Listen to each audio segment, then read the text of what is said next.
ಎಲ್ಲರಿಗೂ ಅತ್ಯಗತ್ಯ. ಈ ನಿಟ್ಟಿನಲ್ಲಿ ಸರ್ಕಾರಿ ಪ್ರಥಮ ದರ್ಜೆ ಕಾಲೇಜು ಹಾಗೂ ಎಂ.ಕಾಂ ಸ್ನಾತಕೋತ್ತರ ಅಧ್ಯಯನ ಕೊಪ್ಪ ಚಿಕ್ಕಮಗಳೂರು ಜಿಲ್ಲೆ, ನ್ಯಾಕ್ ಬಿ ಗ್ರೇಡ್ ಹಾಗೂ ರೂಸಾ ಅನುದಾನಿತ ಕಾಲೇಜು ಹಾಗೂ ಕರ್ನಾಟಕ ಕಾನೂನು ಮತ್ತು ಸಂಸದೀಯ ಸುಧಾರಣಾ ಸಂಸ್ಥೆ ಬೆಂಗಳೂರು, ಅಜ್ಜಂಪುರ ಜಿ ಸೂರಿ ಪ್ರತಿಷ್ಠಾನ ಕಡೂರು ಹಾಗೂ ಸರ್ಕಾರಿ ಪ್ರಥಮ ದರ್ಜೆ ಕಾಲೇಜು ಕೊಪ್ಪ ಇವರ ಸಂಯುಕ್ತಾಶ್ರಯದಲ್ಲಿ ಕಾಲೇಜು ವಿದ್ಯಾರ್ಥಿಗಳಿಗೆ ಕಾನೂನು ಅರಿವು ಕಾರ್ಯಾಗಾರಕ್ಕೆ ಎಲ್ಲರಿಗೂ ಸ್ವಾಗತ. ಮೊದಲನೇದಾಗಿ ಕಾರ್ಯಕ್ರಮದಲ್ಲಿ ಪ್ರಾರ್ಥನೆಯನ್ನು ಸಲ್ಲಿಸಲಿಕ್ಕೆ ಬರ್ತಿದ್ದಾರೆ ಕುಮಾರಿ ಶರದಿ, ಅಂತಿಮ ವಿಜ್ಞಾನ ವಿದ್ಯಾರ್ಥಿನಿ. ಶರದಿ. ಶಿವ ಶಂಭೋ ಸ್ವಯಂಭೋ ಭೋ ಶಂಭೋ ಶಿವ ಶಂಭೋ ಸ್ವಯಂಭೋ ಭೋ ಶಂಭೋ ಶಿವ ಶಂಭೋ ಸ್ವಯಂಭೋ ಭೋ ಶಂಭೋ ಶಿವ ಶಂಭೋ ಸ್ವಯಂಭೋ ಗಂಗಾಧರ ಶಂಕರ ಕರುಣಾಕರ ಮಮ ಭವ ಸಾಗರ ತಾರಕ ಭೋ ಶಂಭೋ ಶಿವ ಶಂಭೋ ಸ್ವಯಂಭೋ ನಿರ್ಗುಣ ಪರ ಬ್ರಹ್ಮ ಸ್ವರೂಪ ಘಮ ಘಮ ಭೂತ ಪ್ರಪಂಚ ರಹಿತ ನಿಜ ಗುಣ ನಿಹಿತ ನಿದಾಂತ ಅನಂತ ಆನಂದ ಅತಿಶಯ ಅಕ್ಷಯ ಲಿಂಗ ಶಂಭೋ ಶಿವ ಶಂಭೋ ಸ್ವಯಂಭೋ ಧಿಮಿತ ಧಿಮಿತ ಧಿಮಿ ಧಿಮಿ ಕಿಟ ಕಿಟ ತೋಂ ತೋಂ ತೆರಿ ಕಿಟ ಕಿಟ ಧಿಮಿತ ಧಿಮಿತ ಧಿಮಿ ಧಿಮಿ ಕಿಟ ಕಿಟ ತೋಂ ತೆರಿ ಕಿಟ ತೋಂ ಮದಂಗ ಮುನಿವರ ವಂದಿತ ಈಶಾ ಸರ್ವ ದಿಗಂಬರ ವೇಷಿತ ವೇಷ ಮದಂಗ ಮುನಿವರ ವಂದಿತ ಈಶಾ ಸರ್ವ ದಿಗಂಬರ ವೇಷಿತ ವೇಷ ನಿತ್ಯ ನಿರಂಜನ ನಿತ್ಯ ನಟೇಶ ಈಶಾ ಸರ್ವೇಶ ಸರ್ವೇಶ ಭೋ ಶಂಭೋ ಶಿವ ಶಂಭೋ ಸ್ವಯಂಭೋ ಗಂಗಾಧರ ಶಂಕರ ಕರುಣಾಕರ ಮಮ ಭವ ಸಾಗರ ತಾರಕ ಭೋ ಶಂಭೋ ಶಿವ ಶಂಭೋ ಸ್ವಯಂಭೋ ಶಿವ ಶಂಭೋ ಸ್ವಯಂಭೋ ಶಿವ ಶಂಭೋ ಸ್ವಯಂಭೋ. ಧನ್ಯವಾದ.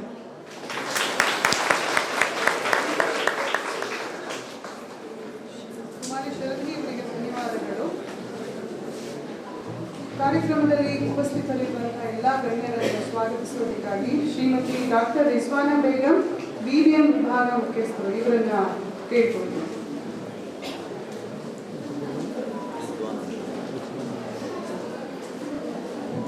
ಎಲ್ಲರಿಗೂ ಶುಭೋದಯ. ಸರ್ಕಾರಿ ಪ್ರಥಮ ದರ್ಜೆ ಕಾಲೇಜು ಹಾಗೂ ಎಂ.ಕಾಂ ಸ್ನಾತಕೋತ್ತರ ಅಧ್ಯಯನ ಕೇಂದ್ರ ಕೊಪ್ಪ ಹಾಗೂ ಕರ್ನಾಟಕ ಕಾನೂನು ಮತ್ತು ಸಂಸದೀಯ ಸುಧಾರಣಾ ಸಂಸ್ಥೆ ಬೆಂಗಳೂರು, ಅಜ್ಜಂಪುರ ಜಿ ಸೂರಿ ಪ್ರತಿಷ್ಠಾನ ಕಡೂರು ಇವರ ಸಂಯುಕ್ತ ಆಶ್ರಯದಲ್ಲಿ ನಡೆಯುತ್ತಿರುವ ಕಾಲೇಜು ವಿದ್ಯಾರ್ಥಿಗಳಿಗೆ ಕಾನೂನು ಅರಿವು ಕಾರ್ಯಾಗಾರಕ್ಕೆ ಉದ್ಘಾಟಕರಾಗಿ ಆಗಮಿಸಿರುವ ಶ್ರೀ ಕೆ ದ್ವಾರಕನಾಥ್ ಬಾಬು, ನಿರ್ದೇಶಕರು, ಕರ್ನಾಟಕ ಕಾನೂನು ಮತ್ತು ಸಂಸದೀಯ ಸುಧಾರಣಾ ಸಂಸ್ಥೆ ಬೆಂಗಳೂರು, ಇವರಿಗೆ ಹೃತ್ಪೂರ್ವಕ ಸ್ವಾಗತವನ್ನು ಕೋರುತ್ತಿದ್ದೇನೆ. ಈ ಕಾರ್ಯಾಗಾರದ ಅಧ್ಯಕ್ಷತೆಯನ್ನು ವಹಿಸಿರುವ ನಮ್ಮ ಕಾಲೇಜಿನ ಪ್ರಾಂಶುಪಾಲರಾದ ಡಾಕ್ಟರ್ ಅನಂತ್ ಎಸ್ ಇವರಿಗೆ ಆತ್ಮೀಯವಾದ ಸ್ವಾಗತವನ್ನು ಕೋರುತ್ತಿದ್ದೇನೆ. ಈ ಕಾರ್ಯಾಗಾರಕ್ಕೆ ತೀರ್ಪುಗಾರರಾಗಿ ಆಗಮಿಸಿರುವ ಪ್ರೊಫೆಸರ್ ಕೆ.ಎನ್. ವಿಶ್ವನಾಥ್, ಪ್ರಾಂಶುಪಾಲರು, SDM ಕಾನೂನು ಕಾಲೇಜು ಚಿತ್ರದುರ್ಗ, ಇವರಿಗೂ ಆಧಾರದ ಸ್ವಾಗತವನ್ನು ನೀಡುತ್ತೇನೆ. ಇನ್ನೋರ್ವ ಕೊಪ್ಪ, ಇವರಿಗೂ ಆತ್ಮೀಯವಾದ ಸ್ವಾಗತವನ್ನು. ಈ ಕಾರ್ಯಕ್ರಮಕ್ಕೆ ಆಗಮಿಸಿರುವ ಶ್ರೀ ಸೂರಿ ಶ್ರೀನಿವಾಸ್, ಅಧ್ಯಕ್ಷರು, ಅಜ್ಜಂಪುರ ಜಿ ಸೂರಿ ಪ್ರತಿಷ್ಠಾನ ಕಡೂರು, ಇವರಿಗೂ ಹೃತ್ಪೂರ್ವಕ ಸ್ವಾಗತವನ್ನು. ಕಾರ್ಯಕ್ರಮದ ಮುಖ್ಯ ಅತಿಥಿಗಳಾಗಿ ಆಗಮಿಸಿರುವ ಶ್ರೀ ಇಮ್ರಾನ್ ಅಹಮದ್ ಬೇಗ್, ಪ್ರಧಾನ ಸಂಚಾಲಕರು, ಜಿಲ್ಲಾ ಕನ್ನಡ ಸಾಹಿತ್ಯ ಪರಿಷತ್, ಇವರಿಗೂ ಕೂಡ ತುಂಬು ಹೃದಯದ ಸ್ವಾಗತವನ್ನು. ಇನ್ನೋರ್ವ ಮುಖ್ಯ ಅತಿಥಿಗಳಾಗಿ ಆಗಮಿಸಿರುವ ಶ್ರೀ ಪೂರ್ಣೇಶ್, ಅಧ್ಯಕ್ಷರು, ಕನ್ನಡ ಸಾಹಿತ್ಯ ಪರಿಷತ್ ಎನ್ನಾರ್ಪುರ ಹೋಬಳಿ ಅಧ್ಯಕ್ಷರು, ಇವರಿಗೂ ಹೃತ್ಪೂರ್ವಕ ಸ್ವಾಗತವನ್ನು. ವಿದ್ಯಾರ್ಥಿಗಳ ಚರ್ಚಾ ಸ್ಪರ್ಧೆಯಲ್ಲಿ ಅಧ್ಯಕ್ಷತೆಯನ್ನು ವಹಿಸಲಿರುವ ಶ್ರೀಮತಿ ಸುಚೇತಾ ಬಿ ವಕೀಲರು, ಕೊಪ್ಪ, ಇವರನ್ನು ಹೃತ್ಪೂರ್ವಕ ಸ್ವಾಗತವನ್ನು ಬಯಸುತ್ತೇನೆ. ಇನ್ನೋರ್ವ ಅಧ್ಯಕ್ಷರಾಗಿ ಬಂದಿರುವಂತಹ ಚರ್ಚಾ ಸ್ಪರ್ಧೆಗೆ ಅಧ್ಯಕ್ಷರಾಗಿ ಬಂದಿರುವಂತಹ ಡಾಕ್ಟರ್ ಅಂಜನಾ ರೆಡ್ಡಿ, ಪ್ರಾಚಾರ್ಯರು, ಆರ್ವಿ ಕಾನೂನು ಮಹಾವಿದ್ಯಾಲಯ, ಬೆಂಗಳೂರು, ಇವರಿಗೂ ಹೃತ್ಪೂರ್ವಕ ಸ್ವಾಗತ. ಈ ಕಾರ್ಯಾಗಾರಕ್ಕೆ ಆಗಮಿಸಿರುವ ಅತಿಥಿಗಳು ಹಾಗೂ ಬೋಧಕೇತರ ಸಿಬ್ಬಂದಿಗಳು, ಇವರಿಗೂ ಹೃತ್ಪೂರ್ವಕ ಸ್ವಾಗತ ಬಯಸುತ್ತಿದ್ದೇನೆ. ಕಾರ್ಯಾಗಾರಕ್ಕೆ ಆಗಮಿಸಿರುವ ಡಾಕ್ಟರ್ ರೇವಯ್ಯ ಒಡೆಯರ್, ಸಂಶೋಧನಾ ಮುಖ್ಯಸ್ಥರು, ಕರ್ನಾಟಕ ಕಾನೂನು ಮತ್ತು ಸಂಸದೀಯ ಸುಧಾರಣಾ ಸಂಸ್ಥೆ, ಬೆಂಗಳೂರು, ಇವರಿಗೆ ತುಂಬು ಹೃದಯದ ಸ್ವಾಗತವನ್ನು ಬಯಸುತ್ತೇನೆ. ಈ ಕಾರ್ಯಾಗಾರವನ್ನು ಸಂಯೋಜಿಸಿರುವ ಶ್ರೀಮತಿ ಉಷಾ ಕೆ, ಮಹಿಳಾ ದೌರ್ಜನ್ಯ ತಡೆ ಸಮಿತಿ ಸಂಚಾಲಕರು, ಸರ್ಕಾರಿ ಪ್ರಥಮ ದರ್ಜೆ ಕಾಲೇಜು, ಕೊಪ್ಪ, ಇವರಿಗೂ ಹಾಗೂ ಇಬ್ಬರ ಸದಸ್ಯರಿಗೂ ಹೃತ್ಪೂರ್ವದ ಸ್ವಾಗತವನ್ನು ಬಯಸುತ್ತಿದ್ದೇನೆ.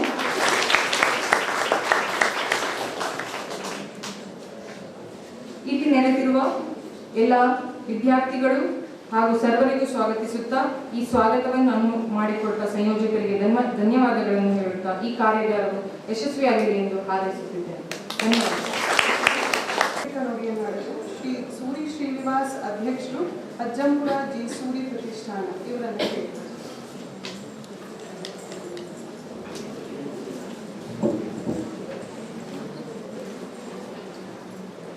ಕಾಲೇಜು ವಿದ್ಯಾರ್ಥಿನಿಯರಿಗೂ ಎಲ್ಲ ಸೇರಿ ವಿದ್ಯಾರ್ಥಿನಿಯರಿಗೆ ಕಾನೂನು ಅರಿವು ಕಾರ್ಯಾಗಾರವನ್ನು ಹಮ್ಮಿಕೋಬೇಕು ಅನ್ನುವಂಥ ವಿಷಯವನ್ನು ಕುರಿತು ಕಾನೂನು ಸಂಸದೀಯ ಸುಧಾರಣಾ ಸಂಸ್ಥೆಯ ನಿರ್ದೇಶಕರಾದಂತಹ ಹಿರಿಯರು, ನನ್ನ ಮಾರ್ಗದರ್ಶಕರು, ಗುರುಗಳು ಆದಂತಹ ಕೆ ದ್ವಾರಕನಾಥ್ ಬಾಬು ಸರ್ ಅವರ ಹತ್ರ ಕೇಳ್ಕೊಂಡಾಗ ಬಹಳ ಪ್ರೀತಿಯಿಂದ, ಬಹಳ ಹಿಂದಿನಿಂದಲೂ ಕೂಡ ನಾನು ಕಾನೂನು ಸಂಸದೀಯ ಸುಧಾರಣಾ ಸಂಸ್ಥೆಯಿಂದ ಅಜ್ಜಂಪುರ ಜಿ ಸೂರಿ ಪ್ರತಿಷ್ಠಾನದಲ್ಲಿ ಇಡೀ ಜಿಲ್ಲೆಯಲ್ಲಿ ಬಹಳಷ್ಟು ಕಾರ್ಯಕ್ರಮಗಳನ್ನು ಹಮ್ಮಿಕೊಂಡು ಬಂದಿದ್ದೆ.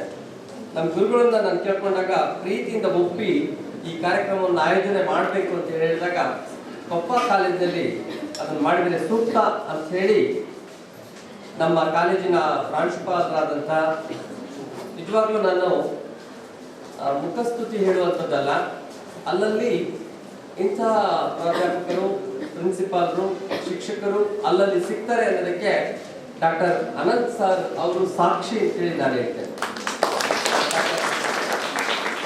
ಡಾಕ್ಟರ್ ಅನಂತ್ ಸರ್ ಅವರೇ ಈ ಕಾರ್ಯಕ್ರಮವನ್ನ ಉದ್ಘಾಟನೆ ಮಾಡಿಕೊಡ್ಬೇಕು ಅಂತ ಹೇಳಿ ನನ್ನ ಗುರುಗಳಾದಂಥ ಕೆ ದ್ವಾರಕನಾಥ್ ಬಾಬು ಸರ್, ನಿರ್ದೇಶಕರು, ಕಾನೂನು ಸಂಸದೀಯ ಸುಧಾರಣಾ ಸಂಸ್ಥೆ, ಅವರಲ್ಲಿ ಮನವಿ ಮಾಡಿಕೊಂಡಾಗ ಅವರು ಕೂಡ ಆಗಮಿಸಿದ್ದಾರೆ. ದ್ವಾರಕನಾಥ್ ಬಾಬು ಸರ್ ಅವರೇ ತೀರ್ಪುಗಾರರಾಗಿ ಆಗಮಿಸಿರುವಂತಹ ನನ್ನ ಆತ್ಮೀಯ ಮಿತ್ರರು ಆದಂಥ SJM ಕಾನೂನು ಕಾಲೇಜಿನ ಪ್ರಾಂಶುಪಾಲರಾಗಿರುವ ವಿಶ್ವನಾಥ್ ಸರ್ ಅವರೇ, ತೀರ್ಪುಗಾರರಾಗಿ ನಿಮ್ಮ ತಾಲೂಕಿನ ಚಂದ್ರಕಲಾ ಮೇಡಮ್ ಅವರೇ, ಹಾಗೇನೆ ಇಮ್ರಾನ್ ಅಹಮದ್ ಬೇಗ್ ಅವರೇ, ಪೂರ್ಣೇಶ್ ಅವರೇ, ವಿದ್ಯಾರ್ಥಿಗಳ ಚರ್ಚಾ ಸ್ಪರ್ಧೆಯ ವಿಷಯವನ್ನ ಬಾಲ್ಯ ವಿವಾಹ ನಿಷೇಧ ಕಾಯ್ದೆ ಈ ವಿಷಯವನ್ನು ಕುರಿತು ತಾವು ಏನು ಚರ್ಚೆ ಮಾಡ್ತಾ ಇದ್ದೀರಿ, ಚರ್ಚಾ ಸ್ಪರ್ಧೆಯಲ್ಲಿ ಸುಚೇತಾ ಮೇಡಮ್ ಅವರು ನೀವು ಮಾತನಾಡುವ ವಿಷಯಗಳಲ್ಲಿ ಏನಾದರೂ ಬದಲಾವಣೆಗಳಿದೆಯಾ ಅಥವಾ ಪೂರಕವಾಗಿದೆಯಾ, ಸರಿ ತಪ್ಪುಗಳನ್ನ ಅವುಗಳ ಅವಲೋಕನೆಯನ್ನ ಮಾಡಲಿಕ್ಕೋಸ್ಕರನೇ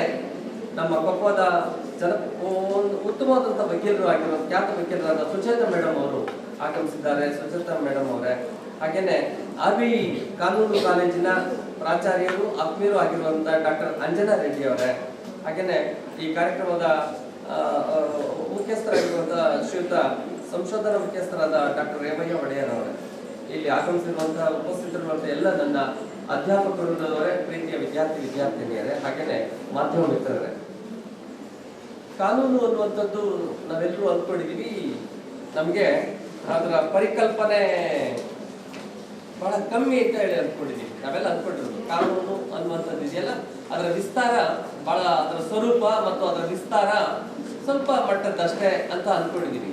ಆದರೆ ಅದರ ವಿಸ್ತಾರ ಇದೆಯಲ್ಲ, ಆಕಾಶ ಜಗದಗಲ ಮುಗಿಲಾಗಲ್ಲ.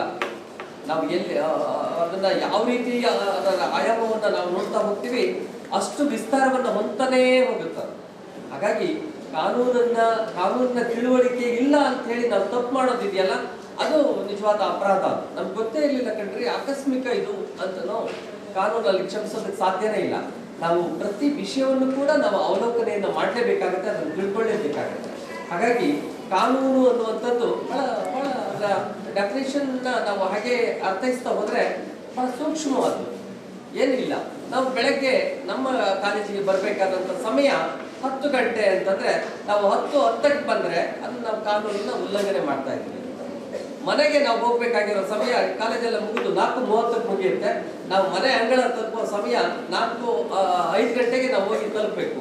ಪೋಷಕರಿಗೆ ಆತಂಕ ಇರಲ್ಲ ಅಂತಂದ್ರೆ ಅದು 5 ಗಂಟೆಗೆ ಹೋಗಿ ಅವ್ರಿಗೆ ಅಂದಾಜಿರುತ್ತೆ 4:15 5 ಗಂಟೆ ಒಳಗಡೆ ನನ್ನ ಮಗ ಬರ್ತಾನೆ ಅಂತೇಳಿ. ಅದು ಒಂದು ರೀತಿ ಅಲಿಖಿತವಾದಂಥ ನಿಯಮ. ಅಂತಹ ನಿಯಮಗಳೇ ನಮಗೆ ಈ ದಿನಗಳಲ್ಲಿ ಕಾನೂನುಗಳಾಗಿ ಮಾರ್ಪಾಟಾಗಿರೋದನ್ನ ನಾವು ಗಮನಿಸ್ಬೋದು. ಬಹಳ ಸೂಕ್ಷ್ಮವಾಗಿ ಹೇಳಿದೆ ಇದನ್ನ, ಬಹಳ ಸೂಕ್ಷ್ಮವಾದ ಅವಲೋಕನೆ. ಹಾಗಾಗಿ ನಮ್ಗಿರುವಂತ ಚೌಕಟ್ಟಿದೆಯಲ್ಲ, ಚೌಕಟ್ಟಿನ ಎಲ್ಲೇ ಇದೆಯಲ್ಲ, ಅದನ್ನು ಮೀರದೇ ಇದ್ರೆ ನಾವು ಕಾನೂನಿನ ಚೌಕಟ್ಟಿನ ಒಳಗಡೆನೆ ಇರ್ತೀವಿ ಅಂತ. ಉದಾಹರಣೆಗೆ ನಮ್ಗೆ ನಮ್ಮ ಮನೆಯಲ್ಲಿ ಸ್ಕೂಟರ್ ಇದೆ, ಬೈಕ್ ಇದೆ, ಕಾರ್ ಇದೆ ಅಲ್ವಾ, ಅದಕ್ಕೆ DL ನಾವು ಕಡ್ಡಾಯವಾಗಿ ಹೊಂದ್ಕೋಬೇಕು. ಹಾಗೇನೆ ಅದಕ್ಕೆ ಇನ್ಶೂರೆನ್ಸ್ ನಾವು ಕಟ್ಟಿರ್ಬೇಕು. ಇದೆಲ್ಲ ನಿಯಮಗಳಿದು. ಈ ನಿಯಮಗಳನ್ನ ಪಾಲಿಸಿದಾಗ ನಾವು ಸುರಕ್ಷಿತವಾಗಿರ್ತೀವಿ. ಆಕಸ್ಮಿಕವಾಗಿ ಅಪಘಾತಗಳು ಸಂಭವಿಸಿದ್ರೆ ಅಪಘಾತಕ್ಕೆ ಈಡಾದವರು ಕೂಡ ಸುರಕ್ಷಿತವಾಗಿರ್ತಾರೆ. ಯಾವಾಗ ಇವುಗಳ ಅವಲೋಕನೆಯಲ್ಲಿ ನಾವು ಒಂದಷ್ಟು ವ್ಯತ್ಯಾಸಗಳು, ಬಿಡು ಇನ್ಶೂರೆನ್ಸ್ ಮಾಡಿಸಿರಾಯ್ತು, ಬಿಡು ನಾವು ಆಮೇಲೆ ಅದನ್ನ ನೋಂದಣಿ ಮಾಡಿಸಿರಾಯ್ತು, ಇಂಥ ಸಂದರ್ಭಗಳಿದೆಯಲ್ಲ, ಉದಾಸೀನ ಇದೆಯಲ್ಲ, ಅದು ಕಾನೂನು ಯಾವತ್ತೂ ಕೂಡ ಕ್ಷಮಿಸೋದಿಲ್ಲ. ಅದು ನಮಗೆ ರಕ್ಷಣೆ ಕೊಡಲ್ಲ. ನಮಗೆ ಕಾನೂನು ರಕ್ಷಣೆ ಕೊಡಬೇಕು ಅಂತಂದ್ರೆ ನಾವು ಆ ನಿಯಮಗಳನ್ನ ಪಾಲಿಸಿದಾಗ ಕಾನೂನು ನಮಗೆ ರಕ್ಷಣೆ ಕೊಡುತ್ತೆ. ಹಾಗಾಗಿ ಆ ಕಾನೂನುಗಳನ್ನ ನಾವು ಯಾವತ್ತೂ ಕೂಡ ಅವುಗಳನ್ನ ನಾವು ಎಷ್ಟು ತಿಳ್ಕೊಂಡ್ರು ಕೂಡ ಸಾಧ್ಯ ಇಲ್ಲ. ಹಾಗಾಗಿ ಆ ಎಲ್ಲ ಕಾನೂನುಗಳನ್ನ ಎಷ್ಟು ಸಾಧ್ಯವೋ ಅಷ್ಟನ್ನ ನಾವು ಅವುಗಳನ್ನು ತಿಳಿಯುವ ಪ್ರಯತ್ನದ ಪ್ರತಿಫಲವೇ ಈ ದಿನದ ನಮ್ಮ ಕರ್ನಾಟಕ ಕಾನೂನು ಮತ್ತು ಸಂಸದೀಯ ಸುಧಾರಣಾ ಸಂಸ್ಥೆ ಅಜ್ಜಂಪುರ ಜಿ ಸೂರಿ ಪ್ರತಿಷ್ಠಾನದ ಸಹಯೋಗದಲ್ಲಿ ಸರ್ಕಾರಿ ಪ್ರಥಮ ದರ್ಜೆ ಕಾಲೇಜಿನಲ್ಲಿ ಇವತ್ತೊಂದು ಈ ತರದ ಕಾರ್ಯಾಗಾರವನ್ನ ಇಟ್ಕೊಂಡಿದ್ದೇವೆ. ಎಷ್ಟು ಬಹಳ ಸೂಕ್ಷ್ಮವಾದ ವಿಷಯ, ಬಹಳ ಅದ್ಭುತವಾಗಿ ನೀವೆಲ್ಲರೂ ಚರ್ಚಾ ಸ್ಪರ್ಧೆಯಲ್ಲಿ ಭಾಗವಹಿಸಿದ್ದೀರಿ ಅನ್ನುವಂಥದ್ದು ಚಂದ್ರಕಲಾ ಮೇಡಮ್ ಅವರು ಹೇಳಿದ್ದಾರೆ. ಮತ್ತೆ ನಮ್ಮ ಈ ಸಂಸ್ಥೆಯ ಈ ವಿಭಾಗದ ಮುಖ್ಯಸ್ಥರು ಕೂಡ ನನ್ನೊಟ್ಟಿಗೆ ಮಾತನಾಡ್ತಾ ಹೇಳಿದರು.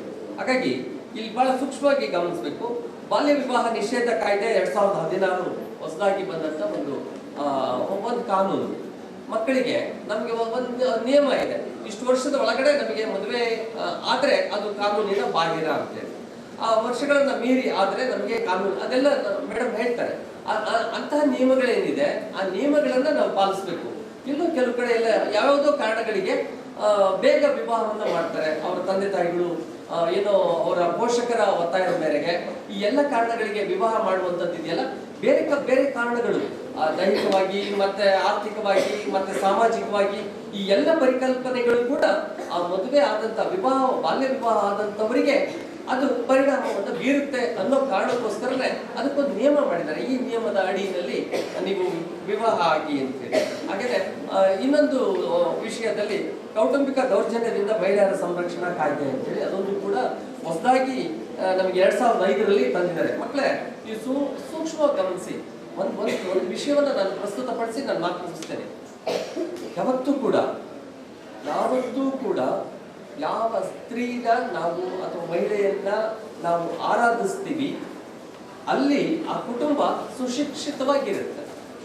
ಅಂದ್ರೆ ಮಹಿಳೆಯರನ್ನ ನಾವು ಹಾಗೆ ಗಮನಿಸ್ತಾ ಹೋಗಿ ಸ್ತ್ರೀಯರ ಆರಾಧನೆಯನ್ನ ಮಾಡಿದ್ರೆ, ಮಹಿಳೆಯರ ಆರಾಧನೆಯನ್ನ ಮಾಡಿದ್ರೆ ಅಲ್ಲಿ ದೇವತೆಗಳು ವಿಹರಿಸ್ತವೆ ಅಂತ ಹೇಳಿ ಹಿರಿಯರ ಅಭಿಪ್ರಾಯ, ಹಿರಿಯರ ಒಂದು ಹಿತನುಡಿಯನ್ನ ನುಡಿದಿದ್ದಾರೆ.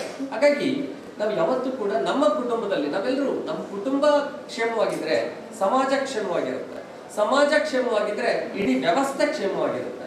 ಆ ಕುಟುಂಬದಲ್ಲೇ ಇಂತಹ ಭಿನ್ನಾಭಿಪ್ರಾಯಗಳು ಉಂಟಾದ್ರೆ ಅಥವಾ ಆ ಕುಟುಂಬದಲ್ಲಿ ಹೆಣ್ಣು ಮಕ್ಕಳನ್ನ ದೌರ್ಜನ್ಯದಿಂದ ಬೇರೆ ಬೇರೆ ಘಟನೆಗಳು ಅವ್ರನ್ನ ಹೊಡೆಯೋದು, ದೂಷಿಸೋದು, ಇದೆಲ್ಲ ಮಾಡೋದಿದೆಯಲ್ಲ, ಇದು ಯಾರು ಕೂಡ ಮಾಡೋ ಹಾಗಿಲ್ಲ, ಸಾರ್ವಜನಿಕವಾಗಿ ಆಗ್ಲಿ ಅಥವಾ ಕೌಟುಂಬಿಕವಾಗಿ ಆಗ್ಲಿ. ಆದ್ರೆ ಕೌಟುಂಬಿಕವಾಗಿ ಆಗುವಂತ ಹೆಂಡತಿ ಮೇಲೆ ಆಗುವಂತ ದೌರ್ಜನ್ಯದ ಪ್ರಕರಣಗಳು, ತಾಯಿಯ ಮೇಲೆ ಆಗುವಂತ ದೌರ್ಜನ್ಯದ ಪ್ರಕರಣಗಳು, ಅವ್ರನ್ನ ಹೊಡೆಯುವಂಥದ್ದು, ಹಿಂಸಿಸುವಂಥದ್ದು, ದೂಷಿಸಿ ಮಾತನಾಡುವಂಥದ್ದು, ಇದೆಲ್ಲವೂ ಕೂಡ ತಪ್ಪು ಅನ್ನುವಂಥ ವಿಷಯವನ್ನ, ಮಾಹಿತಿಯನ್ನ ಇವತ್ತು ಅದರ ವಿಷಯದ ತಜ್ಞರು ನಿಮ್ಮೊಂದಿಗೆ ಮುಖಾಮುಖಿಯಾಗಿ ಸಂವಾದವನ್ನು ಮಾಡ್ತಾ ಇದ್ದಾರೆ. ಈ ಕಾರಣಗಳಿಗೋಸ್ಕರ ನಮಗೆ ಕಾನೂನಿನ ಪರಿಕಲ್ಪನೆ ಮತ್ತೆ ಅದರ ಅರಿವು ನಮ್ಮೆಲ್ಲರಿಗೂ ಕೂಡ ಬೇಕಾಗುತ್ತೆ ಅನ್ನುವಂಥ ನಿಟ್ಟಿನಲ್ಲಿ ನಾನು ಒಂದು ಮಾತನ್ನ ಹೇಳ್ತೀನಿ. ಒಬ್ಬ ಹೆಣ್ಣು ಮಗಳಿಗೆ ಈ ವಿಷಯದ ಅರಿವನ್ನ ನಾವು ನೀಡಿದ್ರೆ ಒಂದು ಸಮಾಜಕ್ಕೆ ಕೊಟ್ಟಂತ ಗೌರವ ಅಂತ ಹೇಳಿ ನಾನು ಭಾವಿಸ್ತೇನೆ.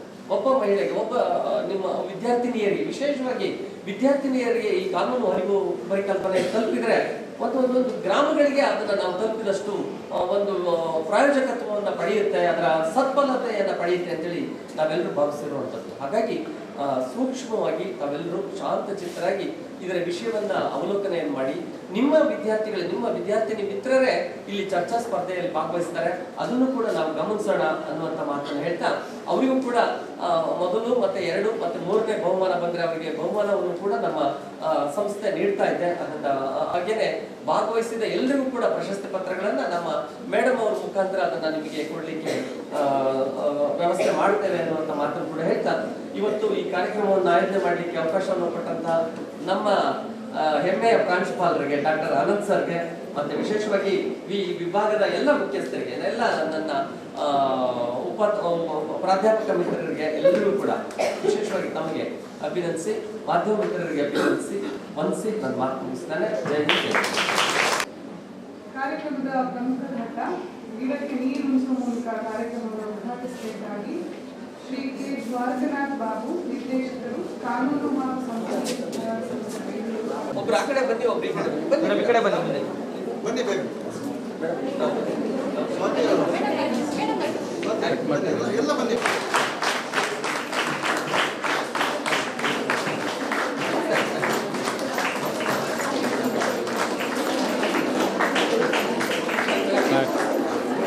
ಜಗದೀಶ್ ನಾನು ದಾಟ್ಲ ಆ ಕಡೆಗೆ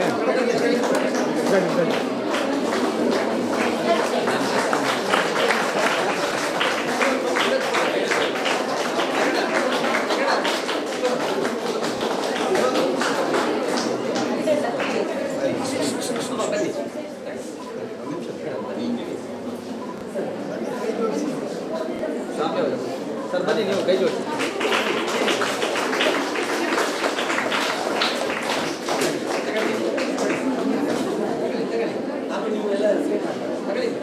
ಭಾಗ್ಯಲಕ್ಷ್ಮಿ ಬನ್ರಿ, ಬೇಗ ಬನ್ನಿ, ಬೇಗ ಇಲ್ಲ ಬನ್ನಿ, ಬೇಗ ಬೇಗ ಬೇಗ ಬನ್ನಿ, ಬೇಗ ಬನ್ನಿ. ಯಜಮಾನ ಇನ್ನೊಂದು ಫೋಟೋ ತಗೊಳ್ಳಮ್ಮ. ಎಲ್ಲಿ ಬನ್ನಿ ನೀವು ಯಜಮಾನ, ಒಬ್ಬೊಬ್ಬರು ಮೇಡಮ್ ಬನ್ನಿ. ಎಸ್ ನೀವು ಬನ್ನಿ, ಬನ್ನಿ, ಇಲ್ಲೇ ಬನ್ನಿ, ತೆಗೀರಿ.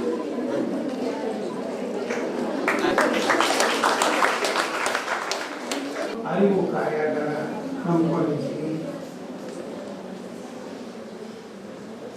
ಇದರಲ್ಲಿನ ವಿಷಯ, ಮೊದಲನೇ ಗೋಷ್ಠಿಯಲ್ಲಿ ಬಾಲ್ಯ ವಿವಾಹದ ವಿಷಯದ ಕಾಯ್ದೆ ಬಗ್ಗೆ, ಎರಡನೇದಾಗಿ ಕೌಟುಂಬಿಕ ದೌರ್ಜನ್ಯಗಳ ಬಗ್ಗೆ, ಮಹಿಳೆಯರ ಮೇಲೆ ಆಗುವಂಥ ದೌರ್ಜನ್ಯಗಳ ಬಗ್ಗೆ ಚರ್ಚೆ ಇದೆ.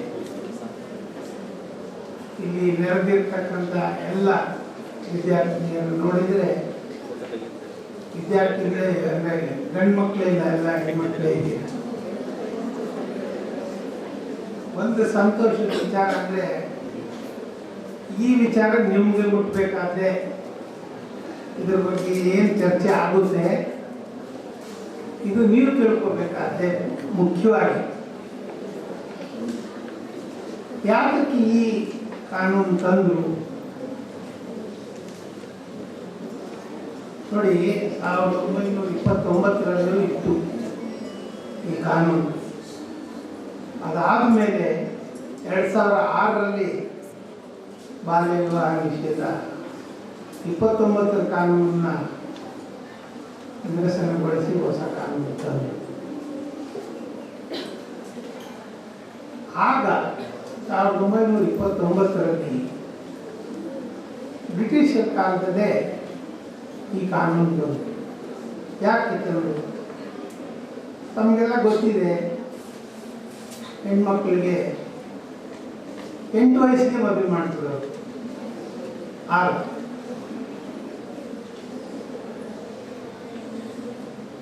ಇದರಿಂದ ಮಕ್ಕಳಲ್ಲಿ ಇನ್ನೂ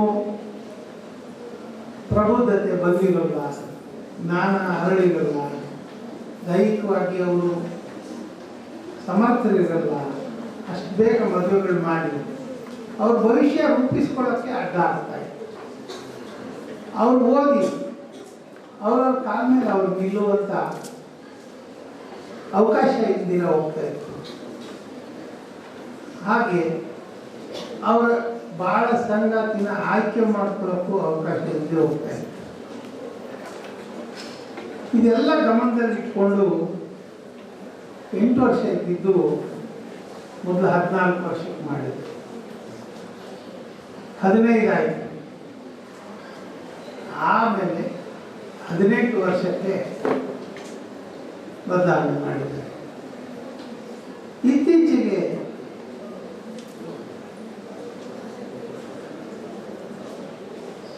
ನಮ್ಮ ಸಂಸತ್ತಿನಲ್ಲಿ ಇದನ್ನು 21 ವರ್ಷ ಮಾಡಬೇಕು ಅನ್ನೋ ಒಂದು ಚಿಂತನೆ, ಒಂದು ವಿಧೇಯಕವನ್ನು ಮಾಡಿಸಿದ್ರು.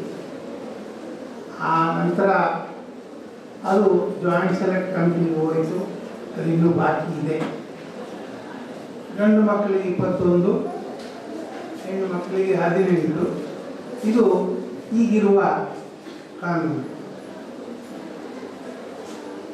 ಇದು ಮದುವೆ ಆಗೋರಿಗೆ ಅಲ್ಲ, ನೀವು ನೋಡಿ, ಮದುವೆ ಆಗೋರಿಗೆ ಅಷ್ಟಕ್ಕೆ ಅಲ್ಲ, ಮದುವೆ ಮಾಡಿಸೋರಿಗೆ, ತಂದೆ ತಾಯಿಗೆ,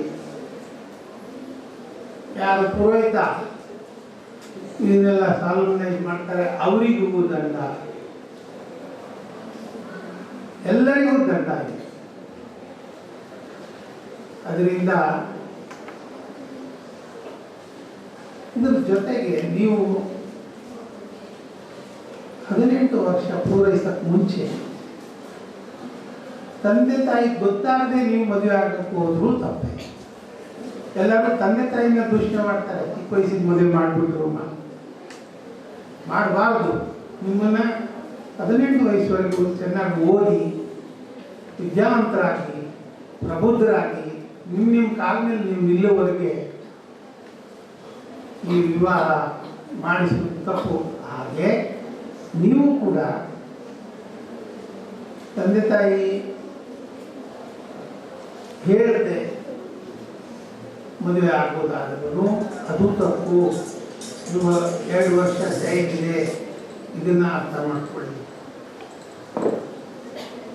ಈ ರೀತಿ ವಿಚಾರ ಇವತ್ತು ನೀವು ಪ್ರಬಂಧ ಮಂಡನೆ ಮಾಡಿ ಇದನ್ನು ಚರ್ಚೆ ಮಾಡಿ ಇನ್ನಷ್ಟು ನಿಮಗೆ ಜ್ಞಾನೋದಯ ಆಗಬೇಕು ಈ ವಿಚಾರದಲ್ಲಿ. ಅದೇ ನಮ್ಮ ಸಂಸ್ಥೆಯ ಉದ್ದೇಶ. ಅದೇ ರೀತಿ ಕೌಟುಂಬಿಕ ದೌರ್ಜನ್ಯ ನೀವು ನೋಡ್ತಾ ಇದ್ದೀರಿ ಎಷ್ಟರ ಮಟ್ಟಿಗೆ ನಮ್ಮ ಭಾರತದಲ್ಲಿ ನಡೀತಿದೆ ಅಂತ. ಅದೇ ವಿದೇಶದಲ್ಲಿ ನಡೆಯೋದು ಭಾಳ ಕಡಿಮೆ. ಯಾಕೆ ಅಂದರೆ ಅಲ್ಲಿ ವಿವಾಹ ಒಂದು ಪವಿತ್ರ ಬಂಧ.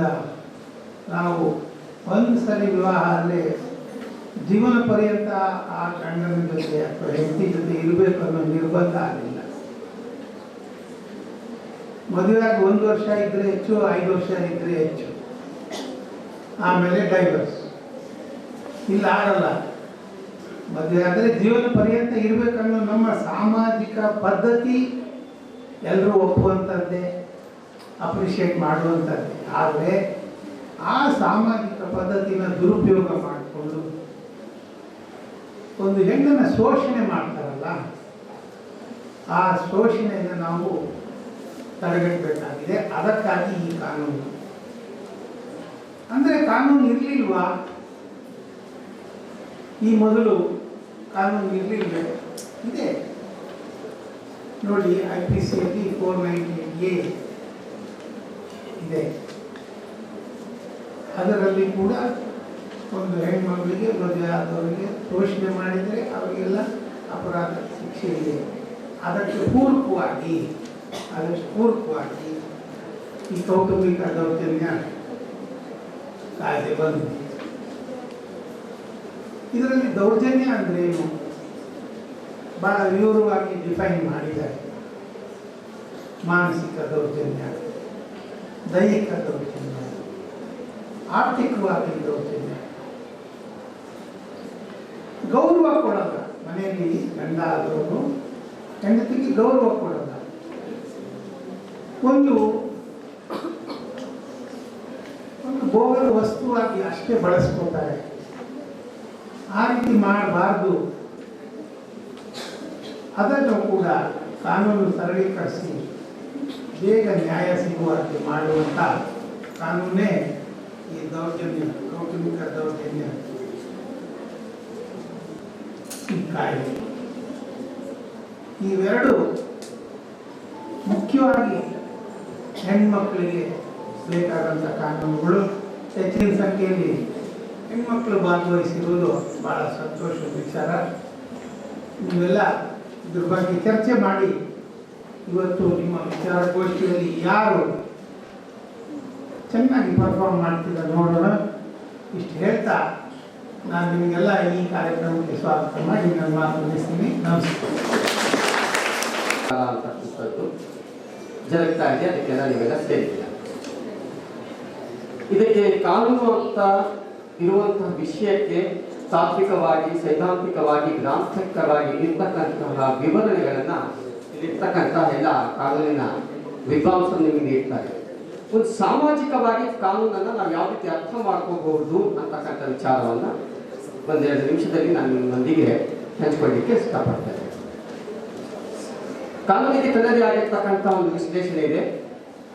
ಅದು ನಾವು ಸಾಮಾಜಿಕ ಜೀವನದಲ್ಲಿ ಅದರ ಗ್ರಾಂಥಿಕ ಅರ್ಥವನ್ನು ಬಿಟ್ಟು ಅದನ್ನು ಅರ್ಥೈಸಿಕೊಳ್ಳುವುದಾದ್ರೆ ಜಗತ್ತಿನಿಂದ ಅಂಗೀಕರಿಸಲ್ಪಟ್ಟಿರ್ತಕ್ಕಂತಹ ಸಿದ್ಧಾಂತ ಅಥವಾ ವಿಷಯವನ್ನು ನಾವು ಕಾನೂನು ಅಂತ ಕರೀಬಹುದು. The universally accepted phenomenon we call it as a law. ಅಂದ್ರೆ ಜಗತ್ತಿನಿಂದಲೇ. ಉದಾಹರಣೆಗೆ ಹೇಳಬೇಕು ಅಂತಂದ್ರೆ ಸೂರ್ಯ ಪೂರ್ವ ದಿಕ್ಕಿನಿಂದ ಉದಯಿಸ್ತಾನೆ, ಪಶ್ಚಿಮದಲ್ಲಿ ಮುಳುಗ್ತಾನೆ ಅಂತಕ್ಕಂಥದ್ದು ಇದು ವಿಶ್ವವೇ ಅಂಗೀಕರಿಸಿರುವಂತಹ ಒಂದು ವಿಷಯ. ಈ ವಿಶ್ವ ಅಂಗೀಕರಿಸಿರ್ತಕ್ಕಂಥ ಈ ಎಂಥ ವಿಚಾರಗಳಿದ್ದು ಕೂಡ ಯಾವ ಜಗತ್ತಿನಿಂದ ಅಂಗೀಕರಿಸಲ್ಪಡುತ್ತೋ, ಯಾವ ವಿಚಾರ ಅಂಗೀಕರಿಸಲ್ಪಡುತ್ತೋ ಅದನ್ನು ನಾವು ಕಾನೂನು ಅಂತ ಹೇಳ್ತೀವಿ. ಅಂದ್ರೆ ಒಂದು ನಿಯಮಗಳ ಸಮೂಹವನ್ನ ಅಥವಾ ಒಂದು ಏಕೈಕ ನಿಯಮವನ್ನ ಅದನ್ನು ನಾವು ಕಾನೂನು ಅಂತ ಹೇಳ್ತೀವಿ. ನಮ್ಮ ಜೀವನದಲ್ಲಿ ನಾವು ಮನುಷ್ಯರಾಗಿ ಹುಟ್ಟಿದ ನಂತರ ಈಗ ನಾಗರಿಕತೆ ಹೊಂದಿದ ಈ ಕ್ಷಣದವರೆಗೂ ಶಿಷ್ಟಾಚಾರವನ್ನು ಕಲಿತಿರುವಂತಹ ಮನುಷ್ಯ ತನ್ನ ಬದುಕಿಗೆ ಬೇಕಾಗಿರ್ತಕ್ಕಂತಹ ಅಂದ್ರೆ ಸುಸಂಸ್ಕೃತವಾಗಿರ್ತಕ್ಕಂತಹ, ಸುಸಜ್ಜಿತವಾಗಿರ್ತಕ್ಕಂತಹ, ಶಾಂತಿಯುತವಾದಂತಹ, ನೆಮ್ಮದಿಯ ಬದುಕಿಗೆ ಬೇಕಾದಂತಹ ನಿರ್ಮಾಣಗೊಳಿಸಿದಂತಹ ಚೌಕಟ್ಟನ್ನು ನಾವು ಕಾನೂನು ಅಂತ ಕರೆದರೆ ತಪ್ಪಾಗಲಾರದು. ನನ್ನ ಭಾವನೆ. ನೀವೆಲ್ಲರೂ ವಿದ್ಯಾರ್ಥಿಗಳಾಗಿದ್ದೀರಾ.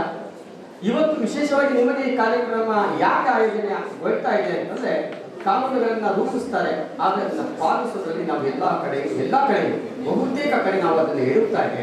ಹಾಗಾಗಿ ಇವತ್ತಿಗೂ ಕೂಡ ನಮ್ಮದೇ ಆದಂತಹ ಸಮಾಜದಲ್ಲಿ ನಮ್ಮಿಂದಲೇ ನಮಗೆ ಅಗೋಚರವಾದಂಥ ರೀತಿಯಲ್ಲಿ ನಮಗೆ ಅರಿವಿಲ್ಲದೆ ಒಂದು ಸಮಾಜದ ಹಿನ್ನಡೆಗೆ ನಾವೇ ಕಾರಣೀಭೂತರಾಗ್ತಾ ಇದ್ದೇವೆ ಅಂತಂದ್ರೆ ನನ್ನ ದೃಷ್ಟಿಯಲ್ಲಿ ತಪ್ಪಾಗಲಾರದು. ಯಾಕೆ ಅಂತಂದ್ರೆ ಬಸವಣ್ಣನವರು ಅಂದಿನ ಯುಗದಲ್ಲಿ ಒಂದು ಮಾತನ್ನ ಹೇಳ್ತಾರೆ.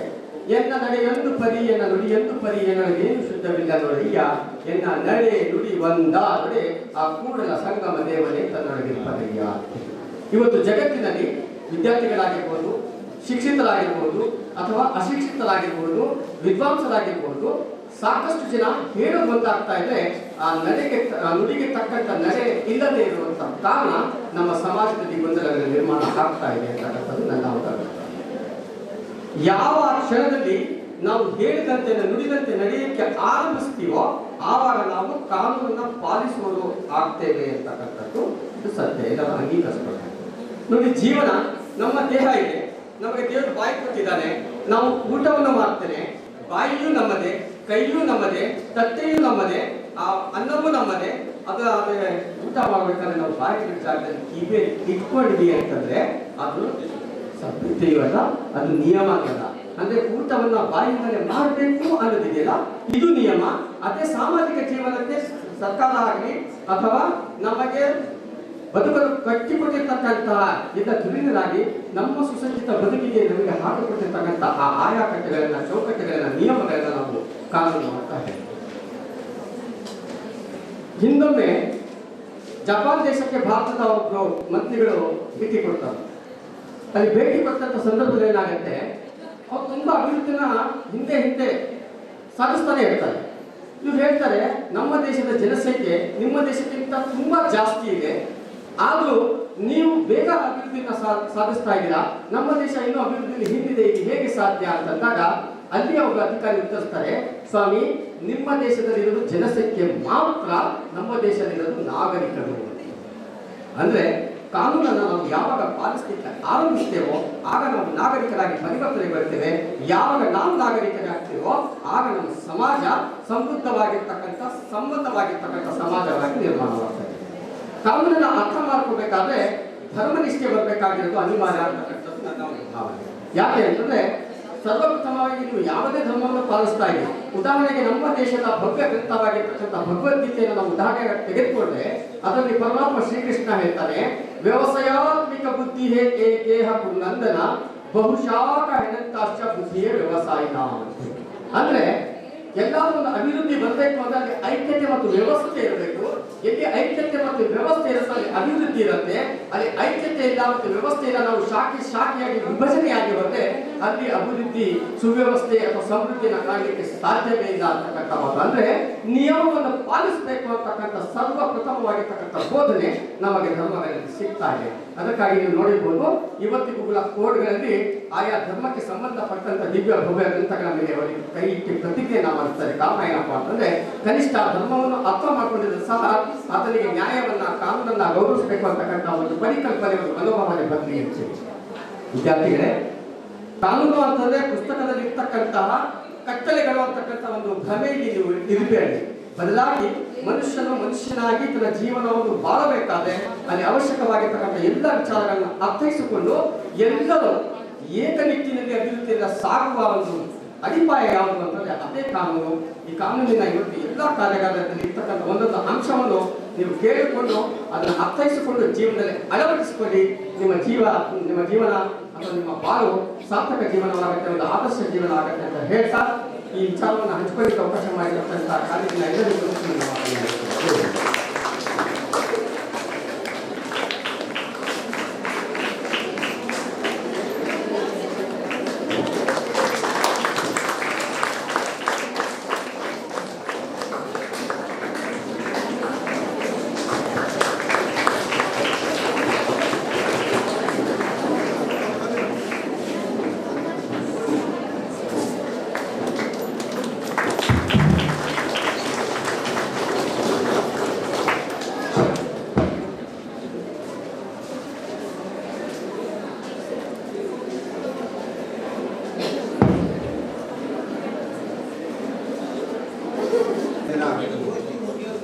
ನನ್ನ ಅಚ್ಚುಮೆಚ್ಚಿನ ವಿದ್ಯಾರ್ಥಿನಿಯರಿಗೆ ಈ ಕಾರ್ಯಕ್ರಮವನ್ನು, ಈ ಕಾರ್ಯಾಗಾರವನ್ನು ಉದ್ಘಾಟನೆ ಮಾಡಿರ್ತಕ್ಕಂಥ ಶ್ರೀ ಕೆ ದ್ವಾರಕಾನಾಥ್ ಬಾಬು ಅವರು, ನಿರ್ದೇಶಕರು, ಕಾನೂನು ಹಾಗೂ ಸಂಸದೀಯ ಸಮಿತಿ, ಅದೇ ರೀತಿಯಲ್ಲಿ ತೀರ್ಪುಗಾರರಾಗಿ ಆಗಮಿಸಿರ್ತಕ್ಕಂಥ professor K N Vishwanath sir ಅವರೇ, Shrimati S N Chandrakala madam ಅವರೇ, ಅಧ್ಯಕ್ಷರು, ತಾಲೂಕು ಕನ್ನಡ ಸಾಹಿತ್ಯ ಪರಿಷತ್. ಇವ್ರ ಬಗ್ಗೆ ನಾನು ಮಾತಾಡಲೇಬೇಕು. ಯಾಕಂತಂದರೆ ತುಂಬ ಕಾಳಜಿ ಅವರಿಗೆ.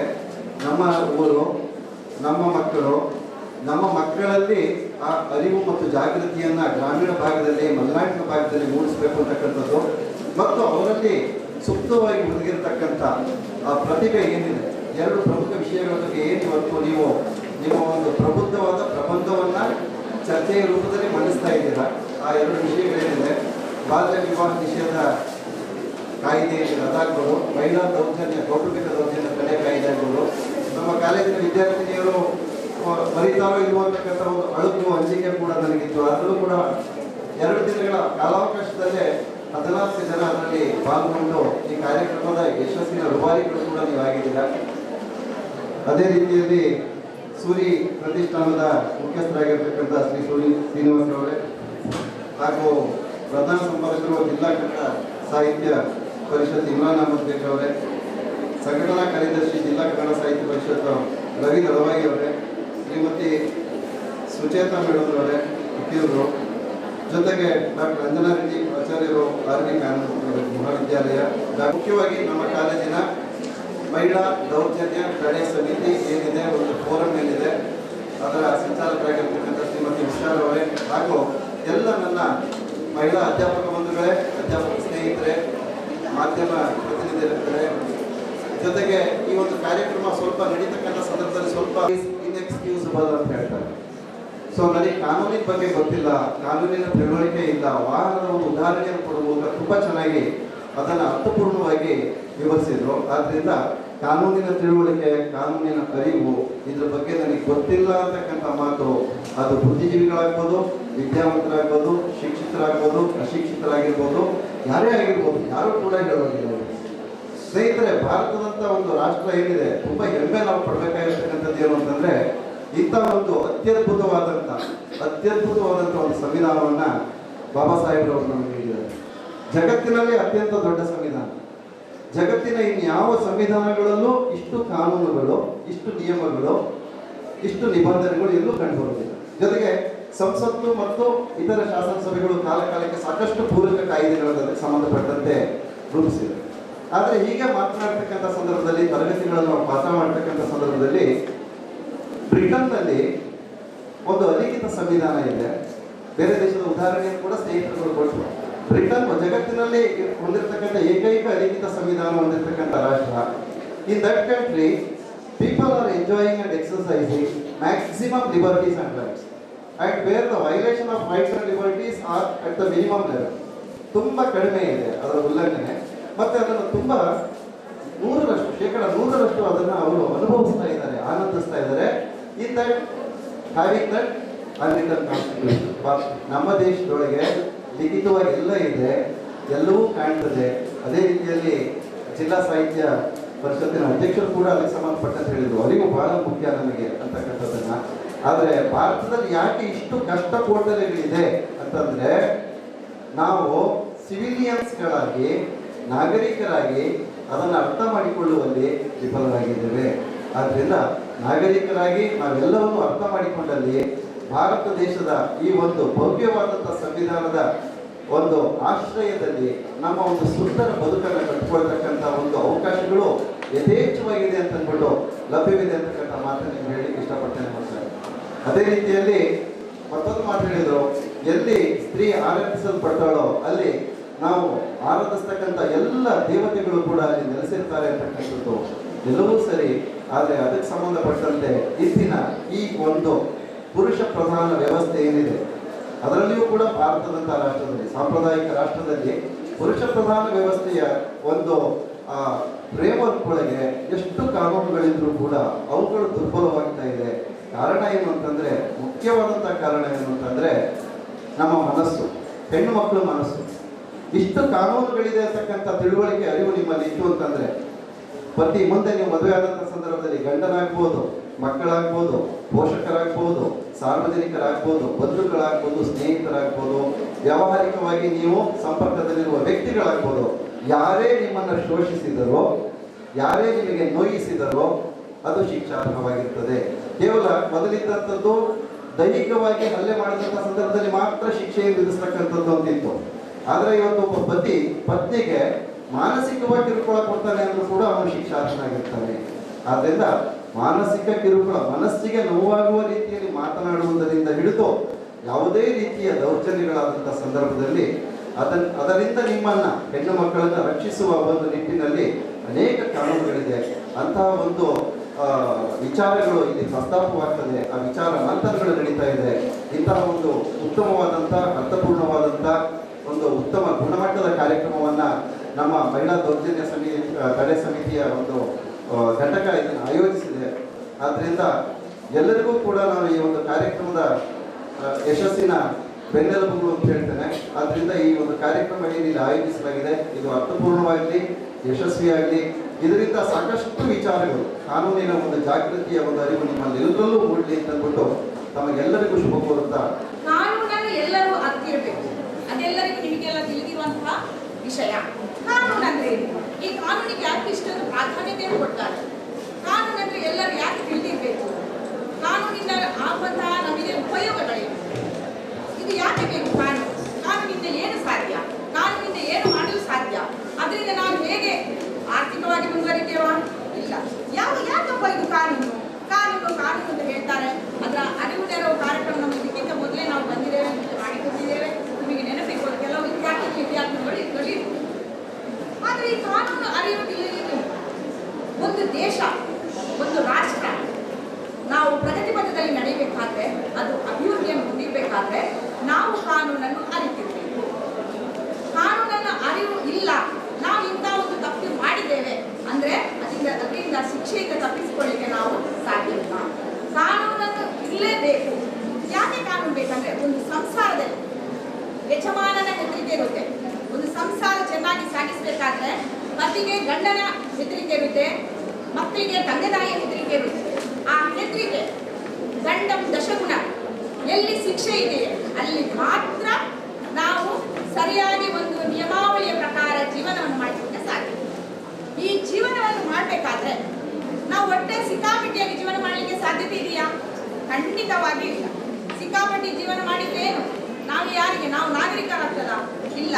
ನಾವು ಒಂದು ಸಮಾಜದಲ್ಲಿ ಉತ್ತಮ ಪ್ರಜೆ ಆಗಬೇಕಾದ್ರೆ ನಮಗೆ ಕಾನೂನಿನ ಅವಶ್ಯಕತೆ ಇದೆ. ಆ ಮದುವೆ ಆದ ತಕ್ಷಣದಲ್ಲಿ ನಾವೇನಾಗ್ತೇವೆ? ಗೃಹಿಣಿ ಆಗ್ತೇವೆ. ಗೃಹಿಣಿ ಆದಾಗ ಅಲ್ಲಿಯ ಸಂಪ್ರದಾಯವೇ ಬೇರೆ, ನಮ್ಮ ತಂದೆ ತಾಯಿಯ ಮನೆಯಲ್ಲಿರುವಂತಹ ಸಂಪ್ರದಾಯವೇ ಬೇರೆ. ನಾವಲ್ಲಿ ಒಂದು ಒಳ್ಳೆಯ ಗೃಹಿಣಿ ಆಗಬೇಕು, ಗಂಡನಿಗೆ ತಕ್ಕ ಹೆಂಡತಿ ಆಗಬೇಕು, ಅತ್ತೆ ಮಾವನಿಗೆ ತಕ್ಕ ಸೊಸೆ ಆಗಿರ್ಬೇಕು. ನಮ್ಮ ತಲೆಯಲ್ಲಿ ಏನಿರ್ತಂದ್ರೆ ಗಂಡನಿಗೆ ತಕ್ಕ ಹೆಂಡತಿ, ಅತ್ತೆ ಮಾವನಿಗೆ ತಕ್ಕ ಸೊಸೆ, ನಾದಿನಿಯರಿಗೆ ಸರಿಯಾದ ನಾದಿನಿ, ಮಾವ ಮೈದುನರಿಗೆ ಆಗುವಂತಹ ಒಬ್ಬರು ಆ ಒಂದು ಮನೆಯ ಸದಸ್ಯ. ನಾವು ಇವರನ್ನು ಮನವೊಲಿಸುವುದರಲ್ಲೇ ನಮ್ಮ ಜೀವನವನ್ನು ಸಾಗಿಸ್ತೇವೆ. ಎಲ್ಲಿ 18 ವರ್ಷ, 15 ವರ್ಷದಲ್ಲಿ ನಮಗೆ ಮದುವೆ ಆಗ್ತದೆ. ನಮ್ಮ ಕಾನ್ಸೆಪ್ಟ್, ನಮ್ಮ ತಂದೆ ತಾಯಿ ಏನು ಹೇಳಿರ್ತಾರಂದ್ರೆ, ತಂದೆ ತಾಯಿ ಏನು ಹೇಳ್ತಾರೆ? ನೀನಲ್ಲಿ ಗಂಡನಿಗೆ ತಕ್ಕ ಸತಿ ಆಗ್ಬೇಕು, ಅತ್ತೆ ಮಾವನಿಗೆ ತಕ್ಕ ಸೊಸೆ ಆಗಿರ್ಬೇಕು, ನಮ್ಮ ಮನೆತನದ ಗೌರವವನ್ನು ಉಳಿಸಬೇಕು, ನೀನು ಅಲ್ಲಿಯ ಸಂಪ್ರದಾಯಕ್ಕೆ ಸರಿಯಾಗಿ ಜೀವನ ಮಾಡಬೇಕು. ಬೆಳಿಗ್ಗೆ ಕಸ ಗುಡಿಸಬೇಕು, ರಂಗೋಲಿ ಹಾಕಬೇಕು, ಮನೆ ಕಸ ತಿಕ್ಕಬೇಕು, ಪಾತ್ರೆ ತೊಳಿಬೇಕು. ಇದೇ ನಮ್ದು ವಿಚಾರಗಳು ನಮ್ಮ ತಂದೆ ತಾಯಿಯವರು ನಮಗೆ ಹೇಳಿಕೊಟ್ಟಿರ್ತಾರೆ. ನಾವೇನ್ ಮಾಡ್ತೇವೆ? ಹೌದು, ನಾವು ಈ ನಮ್ಮ ಫ್ಯಾಮಿಲಿಯಲ್ಲಿ, ನಮ್ಮ ಕುಟುಂಬದಲ್ಲಿ ಒಂದು ಒಳ್ಳೆ ಗೃಹಿಣಿ ಅಂತ ಒಂದು ಹೆಸರನ್ನು ಪಡ್ಕೊಳ್ಬೇಕು ಅಂತಿರ್ತೇವೆ. ಅಲ್ಲಿ ನಾವು 15 ವರ್ಷದಲ್ಲಿ, 14 ವರ್ಷದಲ್ಲಿ, 16 ವರ್ಷದಲ್ಲಿ ಮದುವೆ ಆಗ್ತೇವೆ. ಅಂತ ಸಂದರ್ಭದಲ್ಲಿ ನಾವೇ ಅಂದ್ರೆ ನಮಗೆ ಏನಾಗ್ತದೆ? ನಾವು ಬಾಲ್ಯಾವಸ್ಥೆಯಲ್ಲಿ ಇರ್ತೇವೆ. ಅಂತ ಸಂದರ್ಭದಲ್ಲಿ ನಾವು ನಮ್ಮ ಆಶೆ ಆಕಾಂಕ್ಷೆಗಳಿಗೆ ಎಲ್ಲ ನಾವು ಬದಿಗೊತ್ತಿರ್ತೇವೆ. ಸಂಸಾರ ತುಗಿಸುವಲ್ಲಿ ಆಗ್ತೇವೆ. ಸಂಸಾರ ತುಗಿಸಿ 1 ವರ್ಷದಲ್ಲಿ ನಮಗೆ ಮಗುವನ್ನು ಹಿಡಿಯುವಂತಾಗ್ತದೆ. ಗಂಡನಿಗೆ ಸರಿಯಾಗಿ ನಾವು ಇರಬೇಕು, ನಮಗೆ ಮಕ್ಕಳಾಗ್ತದೆ. ಮಕ್ಕಳಾಗುವಂತಹ ಸಂದರ್ಭದಲ್ಲಿ ನಮ್ಮ ಗರ್ಭಕೋಶಕ್ಕೆ ಬೇಕಾಗುತ್ತೆ. ಈ ಗರ್ಭಕೋಶದಲ್ಲಿ ಆಗುವಂತಹ ತೊಂದರೆಯನ್ನು ಯಾರು ಅನುಭವಿಸಬೇಕು? ನಾವೇ ಹುಡುಗಿಯರು ಅನುಭವಿಸಬೇಕು. ಅದೆಲ್ಲ ನಮಗೆ ಬೇಕಾ? ಅದೆಲ್ಲ ನಮಗೆ ಬೇಡ. ಗರ್ಭಕೋಶದಲ್ಲಿ ಆಗುವ ಅಷ್ಟು ತೊಂದರೆಗಳು, ಆನಂತರ ಏನೆಲ್ಲ ಹೆಚ್ಚಾಗಿರುವಂತಹ ಕಾಯಿಲೆಗಳು, ಏನಂದ್ರೆ ಏನು ದೇಹಕ್ಕೆ ಆರೋಗ್ಯಕ್ಕೆ ಎಲ್ಲ ಹಾನಿಕರವಾದಂತಹ ಕಾಯಿಲೆಗಳು ಬರುತ್ತೆ. ಈ ಕಾಯಿಲೆಗಳನ್ನು ತಪ್ಪಿಸುವುದಕ್ಕಾಗಿ, ಸಂಸಾರದ ತಾಪತ್ರೆಯನ್ನು ತಪ್ಪಿಸುವುದಕ್ಕಾಗಿ ನಾವು ಸ್ವಚ್ಛಂದವಾಗಿ ಖುಷಿಯಲ್ಲಿ ನಮಗೆ ಆಗುವಂತಹ ಒಂದು ಎಲ್ಲ ಯೋಚನೆಗಳು, ನಾವು ಜೀವನ ಮಾಡೋದೆಲ್ಲ ಪ್ರತಿಯೊಂದು ವಿಚಾರಗಳನ್ನು ನಾವೆಲ್ಲ ದೂರ ಇಟ್ಟು ಈ ಮದುವೆ ಎಂಬ ದಾಂಪತ್ಯ ಜೀವನಕ್ಕೆ ನಾವು ಕಾಲಿಡ್ತೇವೆ. ಆ ಎಲ್ಲ ಸಮಸ್ಯೆಗಳಿಂದ ದೂರ ಇರಬೇಕು ಎನ್ನುವ ಒಂದು ಉದ್ದೇಶಕ್ಕೋಸ್ಕರವಾಗಿ ಈ ಬಾಲ್ಯ ವಿವಾಹ ನಿಷೇಧ ಕಾಯ್ದೆ 2006ರಲ್ಲಿ ಜಾರಿ ಮಾಡಿದೆ. ಏನಪ್ಪಾ ಕೆಲವು ವಿಚಾರಗಳಿದೆ. ಬಾಲ್ಯ ವಿವಾಹ ಯಾರು ಮಾಡ್ಬೋದು? ಯಾರಾದ್ರೂ ಬಾಲ್ಯ ವಿವಾಹ ಮಾಡಬಾರ್ದು. ಯಾರು ಪ್ರಚೋದನೆ ಮಾಡ್ತಾರೆ ಅದಕ್ಕೆ ಶಿಕ್ಷೆ ಏನು? ಕಾನೂನಲ್ಲಿ ಹೇಳ್ತಿದ್ದೇವೆ, ಕಾನೂನಲ್ಲಿ 2006ರಲ್ಲಿ ಬಾಲ್ಯ ವಿವಾಹ ನಿಷೇಧ ಕಾಯ್ದೆ ಬಂತು. ಅದಕ್ಕೆ ಶಿಕ್ಷೆ ಇದೆ. ಏನು ಶಿಕ್ಷೆ ಇದೆ? ಅದಕ್ಕೆ 2 ವರ್ಷ ಕಠಿಣ ಶಿಕ್ಷೆ ಇದೆ, ನಾನ್ ಬೇಲೇಬಲ್. ಅದು ಆಯ್ತಾ? ಜಾಮೀನು ರಹಿತವಾದಂತಹ. ಮತ್ತೆ 1 ಲಕ್ಷ ದಂಡ ಕಟ್ಟಬೇಕು. ಅವನಿಗೆ 1 ಲಕ್ಷ ದಂಡ ಕಟ್ಟಬೇಕಾಗುತ್ತೆ, ಅಥವಾ 2 ವರ್ಷ ಜೈಲು ಶಿಕ್ಷೆ ಅನುಭವಿಸಬೇಕಾಗುತ್ತೆ, ಅಥವಾ ಎರಡೂ ಶಿಕ್ಷೆನೂ ಅವನಿಗೆ ಆಗುತ್ತೆ. ಅವನು 1 ಲಕ್ಷ ಜುರ್ಮಾನೆಯನ್ನು ಕಟ್ಟಬೇಕು, ನಂತರ 2 ವರ್ಷ ಶಿಕ್ಷೆಯನ್ನು ಅನುಭವಿಸಬೇಕು.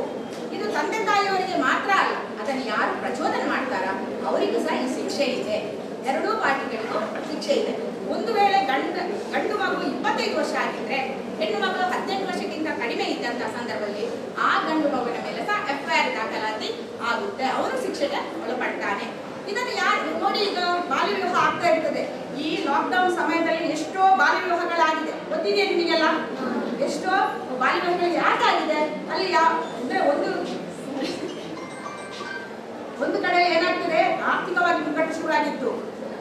ಹಾಗಾಗಿ ಏನಾಗ್ತದೆ, ಇವರಿಗೆ ನಮ್ಮ ಒಂದು ಜವಾಬ್ದಾರಿಯನ್ನು ತಪ್ಪಿಸಿಕೊಳ್ಳುವ ಹೆಣ್ಮಕ್ಳಿಗೆ ಆಗಲಿ ಗಂಡು ಮಕ್ಕಳಿಗೆ ಅಲ್ಲಿ ಸ್ಕೂಲಿಗೆ ಹೋಗ್ಲಿಕ್ಕೆ ಆಗ್ತಾ ಇರಲಿಲ್ಲ. ಅಂತಾಗ ಈ ಫ್ಯಾಮಿಲಿಯವರಿಗೆ ಏನಾಗ್ತಿತ್ತು, ತಂದೆ ತಾಯಿಯವರಿಗೆ ಆರ್ಥಿಕವಾದ ಪ್ರೆಷರ್ ಬೀಳ್ತಾ ಇತ್ತು. ಅಂದ್ರೆ ಎಲ್ಲಿ ಕೆಲಸಗಳಿರಲಿಲ್ಲ. ಅಂತಾಗ ನಮ್ಮ ಒಂದು ತಲೆಯ ಭಾರವನ್ನು ಕಡಿಮೆ ಮಾಡುವ ಒಂದು ಉದ್ದೇಶಕ್ಕೋಸ್ಕರವಾಗಿ ಈ ಮಕ್ಕಳಿಗೆ ಮದುವೆ ಮಾಡಿಬಿಡ್ತಾ ಇದ್ರು.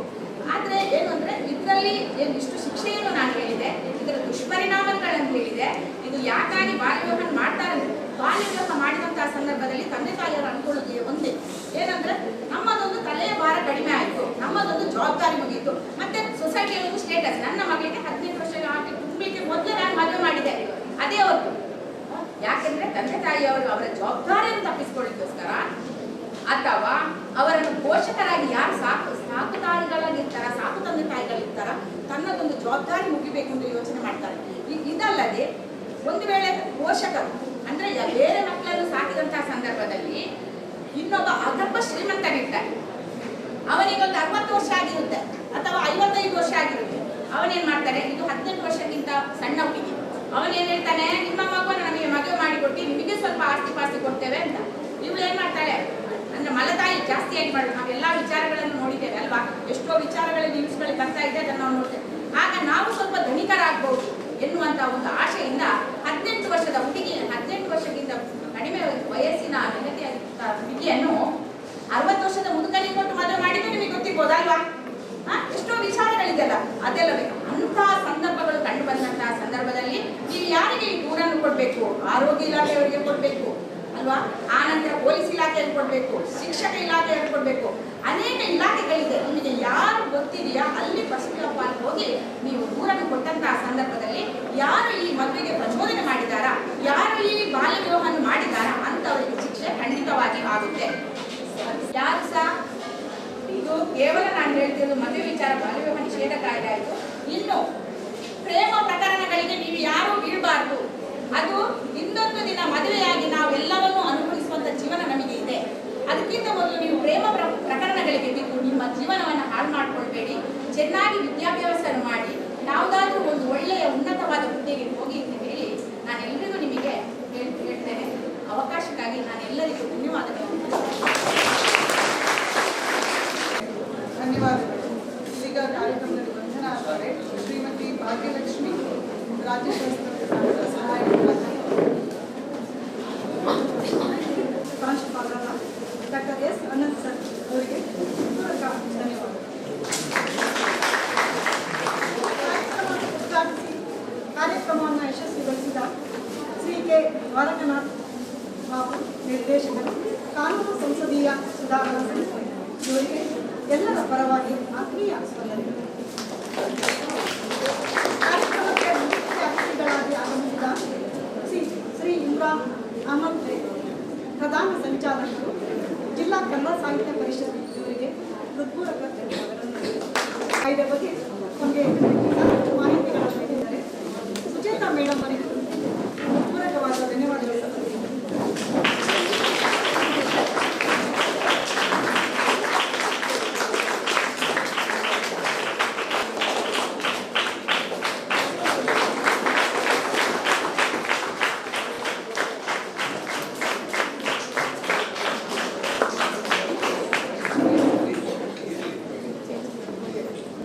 ಕಾರ್ಯಕ್ರಮಕ್ಕೆ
ಶ್ರೀಮತಿ ಉಷಾ ಕೆ, ವಾಣಿಜ್ಯ ಶಾಸ್ತ್ರ ಸಹಾಯಕ ಪ್ರಾಧ್ಯಾಪಕರು.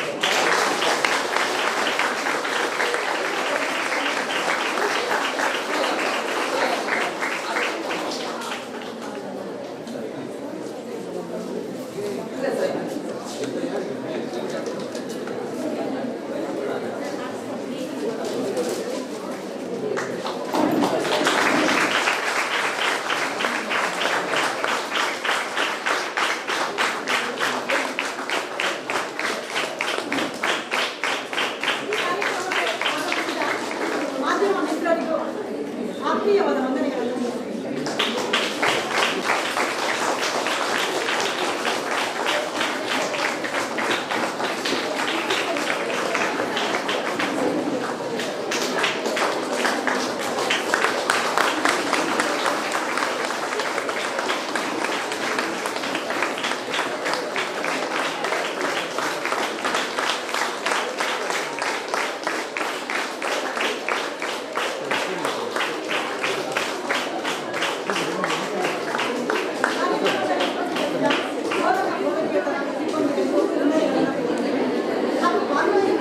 ಎಲ್ಲ ವಿದ್ಯಾರ್ಥಿನಿಯರಿಗೆ ಕಾರ್ಯಕ್ರಮದ ಯಶಸ್ಸಿಗೆ ಕಾರಣರಾಗಿದ್ದೀರಿ.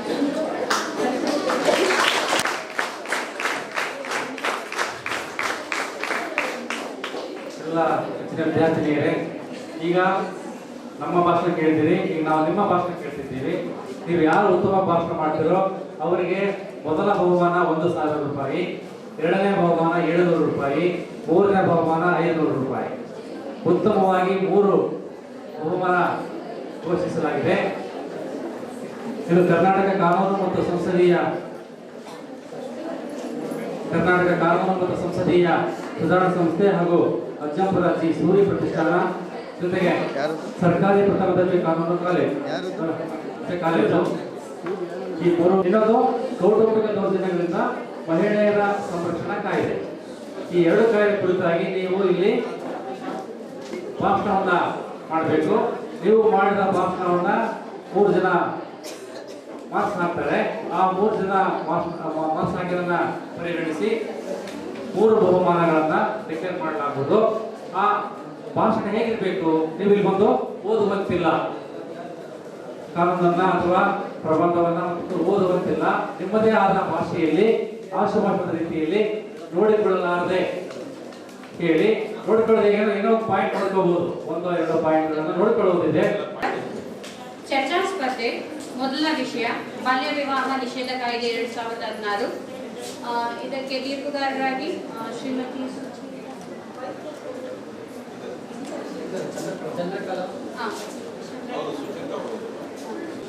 ಒಬ್ಬರಿಗೆ 8 ನಿಮಿಷ ಟೈಮ್ ಕೊಟ್ಟಿದೆ. ಅದರಲ್ಲಿ 7 ಮಿನಿಟ್ಸ್ ಆಗ್ತದೆ, ಆಪ್ಷನ್ ಕೊಡ್ತಾರೆ. ದೆನ್ ವಿತಿನ್ 1 ಮಿನಿಟ್ ಆಪ್ಷನ್ ಆ ಥರದಲ್ಲಿ ನೀವು ಪೇಪರ್ ಬಂದು ಅದಕ್ಕೆ ಮಾನಸ. ನಿಮ್ಗೆಲ್ಲ ಗೊತ್ತಿರುವ ಹಾಗೆ ತಲಾಂತರಾಂತರದಿಂದ ನಮಗೆ ಸಮಾಜಕ್ಕೆ ಅಂಟ್ಕೊಂಡಿರುವಂತಹ ಒಂದಷ್ಟು ವಿಷಯಗಳಿದಾವೆ. ಅದು ಸತಿ ಪದ್ಧತಿ ಆಗಿರ್ಬೋದು, ಅದೇ ರೀತಿಯಾಗಿ ಅಸ್ಪೃಶ್ಯತೆ, ಗುಣಿತ, ಜೀತ ಪದ್ಧತಿ, ಈ ತರ ಹಲವಾರು ಪದ್ಧತಿಗಳಿದೆ. ಅದ ಎಲ್ಲಾ ಪದ್ಧತಿಗಳಲ್ಲೂ ಬಾಲ್ಯ ವಿವಾಹವು ಕೂಡ ನೀವು ಹೆಚ್ಚಾಗಿ ಕಂಡು ಬರ್ತಿರೋದನ್ನ ನೀವು ನೋಡ್ತಾ ಇದ್ದೀರಾ. ನಮ್ಮ ಸಮಾಜದಲ್ಲಿ ಈ ಎಲ್ಲಾ ವಿಷಯಗಳು ಕೂಡ ತುಂಬಾ ಆಳವಾಗಿ ಬೇರ್ಬಿಟ್ಟಿದ್ದಾವೆ. ಒಂದು ನಾಗರಿಕ ಸಮಾಜ, ಚಂದದ ಸಮಾಜವನ್ನು ನಾವು ರೂಪಿಸಬೇಕು ಅಂತ ಹೇಳಿದ್ರೆ ಈ ರೀತಿಯಾದಂತಹ ಪದ್ಧತಿಗಳನ್ನು ನಾವು ಕಿತ್ತೊಗಿಬೇಕಾಗುತ್ತೆ. ಬಾಲ್ಯ ವಿವಾಹ ಅಂತ ಹೇಳಿದ್ರು. ಎಷ್ಟು ವರ್ಷದಿಂದ ಎಷ್ಟು ವರ್ಷದೊಳಗೆ ಮದುವೆ ಆದ್ರೆ ಬಾಲ್ಯ ವಿವಾಹ ಅನ್ನೋದನ್ನ ಫಸ್ಟ್ ತಿಳ್ಕೊಳ್ಳೋಣ. ಹೆಣ್ಮಕ್ಳಿಗೆ 18 ವರ್ಷದ ಒಳಗೆ ಮದುವೆ ಮಾಡಿದ್ರೆ ಅದು ಬಾಲ್ಯ ವಿವಾಹ. ಹಾಗೆ 25 ವರ್ಷದ ಒಳಗೆ ಮದುವೆ ಮಾಡಿದ್ರೆ ಅದು ಬಾಲ್ಯ ವಿವಾಹ ಆಗಿರುತ್ತೆ. ಯಾಕೆ ಅಷ್ಟು ಬೇಗ ಮದುವೆ ಮಾಡ್ತಾರೆ? ಅಷ್ಟು ಬೇಗ ಮದುವೆ ಮಾಡೋದು ಸರಿನಾ? ಹೆಣ್ಮಕ್ಳಿಗೆ ವಯಸ್ಸಾದ ನಂತರ ಮನೇಲಿ ಮದುವೆ ಮಾಡಿದ್ರೆ ಅವ್ರಿಗೆ ನಾವು ಅನ್ಕೊಂಡಿರುವಂತಹ ಅವರ ಸಿಗ್ತಾನೋ ಇಲ್ವೋ, ಅದೇ ರೀತಿಯಾಗಿ ಮೂಢನಂಬಿಕೆ, ಅನಕ್ಷರತೆ, ಬಡತನ ಅನ್ನೋದು ಈ ಬಾಲ್ಯ ವಿವಾಹಕ್ಕೆ ಹೆಚ್ಚಿನದಾದಂತಹ ಒಂದು ಒತ್ತಡ ಕೊಡ್ತಾ ಇದೆ. ಆ ಬಾಲ್ಯ ವಿವಾಹ ಮಾಡೋದ್ರಿಂದ ಹೆಣ್ಮಕ್ಳ ಮೇಲೆ ಹೇಗೆ ಪ್ರಭಾವ ಬೀರ್ತಾ ಇದೆ ಅಂತ ಹೇಳಿದ್ರೆ, ಅವರಿಗೆ ಮದುವೆ ಆದ ತಕ್ಷಣ ಈಗ 15 ವರ್ಷ ನಿಮಗಿಂತ ಸಣ್ಣ ವಯಸ್ಸಿಗೆ ನಿಮ್ಮ ತಂಗಿ ಅಕ್ಕನಿಗೆ ಮದುವೆ ಮಾಡಿದಾಗ ಅವರಿಗೆ ಹೇಗೆ ಸಂಸಾರನ ಹೇಗೆ ನಡ್ಸ್ಕೊಂಡು ಹೋಗ್ಬೇಕು ಅನ್ನೋದ್ರ ಬಗ್ಗೆ ಅವ್ರಿಗೆ ಅರಿವಿರೋದಿಲ್ಲ. ಹಾಗೆ ಅವರ ಒಂದು ದೇಹ ಸದೃಢವಾಗಿರೋದ್ರಿಂದ ಚಿಕ್ಕ ವಯಸ್ಸಲ್ಲಿ ಮದುವೆ ಮಾಡೋದ್ರಿಂದ ಕಾಮನ್ ಆಗಿ ಪ್ರೆಗ್ನೆಂಟ್ ಆಗೋದ್ರಿಂದ ಅವರಿಗೆ ಆ ಮಕ್ಕಳನ್ನ ಹೆರೋ ಸಮಯದಲ್ಲಿ ಅವ್ರು ಡೆತ್ ಆಗುವಂಥದ್ದನ್ನು ನೀವು ನೋಡ್ಬೋದು. ಅದೇ ರೀತಿಯಾಗಿ ಸಮಾಜದಲ್ಲಿ ನಾವು ಮಾತ್ರ ಇದನ್ನ ಅನ್ಕೊಂಡ್ರೆ ಆಗಲ್ಲ, ಅಥವಾ ಕಾನೂನು ಮಾಡೋದ್ರಿಂದ ಇದಾಗುತ್ತೆ ಅಂತಲ್ಲ, ಸಮಾಜದಲ್ಲಿರುವಂತಹ ಜನರ ಒಂದು ಮನ ಒಂದು ಪದ್ಧತಿಗೆ ಹೋಗೋದಿಲ್ಲ. ಬಾಲ್ಯ ವಿವಾಹ ನಿಷೇಧ ಕಾಯ್ದೆ 2006 2006ರಲ್ಲಿ ನಮ್ಮ ಸರ್ಕಾರ ಇದನ್ನ ಜಾರಿಗೆ ತಂದು, ಏಕೆಂದ್ರೆ ಯುವ ವಧುವರರು ಹೇಗೆ ಅವರ ದುಸ್ಥಿತಿಯನ್ನು ಕಂಡುಬಿಟ್ಟು 2006ರಲ್ಲಿ ನಮಗೆ ಬಾಲ್ಯ ವಿವಾಹ ಕಾಯ್ದೆಯನ್ನು ಜಾರಿಗೆ ತರ್ತಾರೆ, ನಿಷೇಧಿಸ್ತಾರೆ. ಆದ್ರೆ ಭಾರತದಲ್ಲಿ ಜನಸಂಖ್ಯೆ ಅನ್ನೋದು ಜಾಸ್ತಿ ಆಗಿದೆ. ಯಾಕೆ? ಬಾಲ್ಯ ವಿವಾಹದಿಂದ ಜಾಸ್ತಿ ಆಗಿದೆ ಜನಸಂಖ್ಯೆ ಅನ್ನೋದು. ಹಾಗಾಗಿ ಭಾರತದ ಜನಸಂಖ್ಯೆಯನ್ನು ಪ್ರತಿಯೊಂದು ಮಗುವನ್ನು ಗಮನಿಸಿಕೊಂಡು ಅವ್ರ ಬಾಲ್ಯ ವಿವಾಹನ ತಡೆಗಟ್ಟೋದು ತುಂಬಾ ಕಷ್ಟ ಆಗತ್ತೆ. ಅದೇ ರೀತಿಯಾದ್ರೂ ಈ ಒಂದು ಸಂಸ್ಥೆ ಬಾಲ್ಯ ವಿವಾಹವನ್ನು ತಡೆಗಟ್ಟೋದ್ರಲ್ಲಿ ಅತಿ ಹೆಚ್ಚು ಯಶಸ್ಸನ್ನು ಕಂಡಿದೆ. ಹಾಗೆ ಯುನಿಸೆಫ್ ಅನ್ನೋದು ಅಷ್ಟೇ, ಭಾರತೀಯ ಮಹಿಳೆಯರು 20 ರಿಂದ 24 ವರ್ಷದ ವಯಸ್ಸಿನಲ್ಲಿ ಕಾನೂನಿನ ವಿರೋಧವಾಗಿ 18 ವರ್ಷದೊಳಗೆ ಮದುವೆ ಆಗ್ತಾ ಇದ್ರು. 56% ಮಹಿಳೆಯರು ಗ್ರಾಮೀಣ ಪ್ರದೇಶದವರೇ ಆಗಿದ್ದಾರೆ. ವಿಶ್ವದಲ್ಲಿ ಅತಿ ಹೆಚ್ಚು ಬಾಲ್ಯ ವಿವಾಹಗಳನ್ನು ನೋಡ್ತಿದೀವಿ ನಾವು. ಅದನ್ನು ತಡೆಗಟ್ಟುವಲ್ಲಿ ನಮ್ಮೆಲ್ಲರ ಪಾತ್ರ ಮುಖ್ಯವಾದದ್ದು.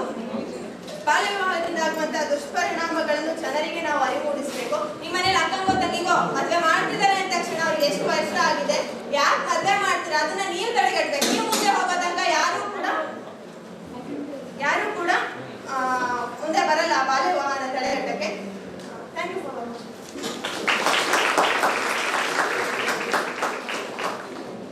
ಬಾಲ್ಯ ವಿವಾಹ ನಿಷೇಧ ಕಾಯ್ದೆ ಬಗ್ಗೆ ಮಾತಾಡ್ತೀನಿ.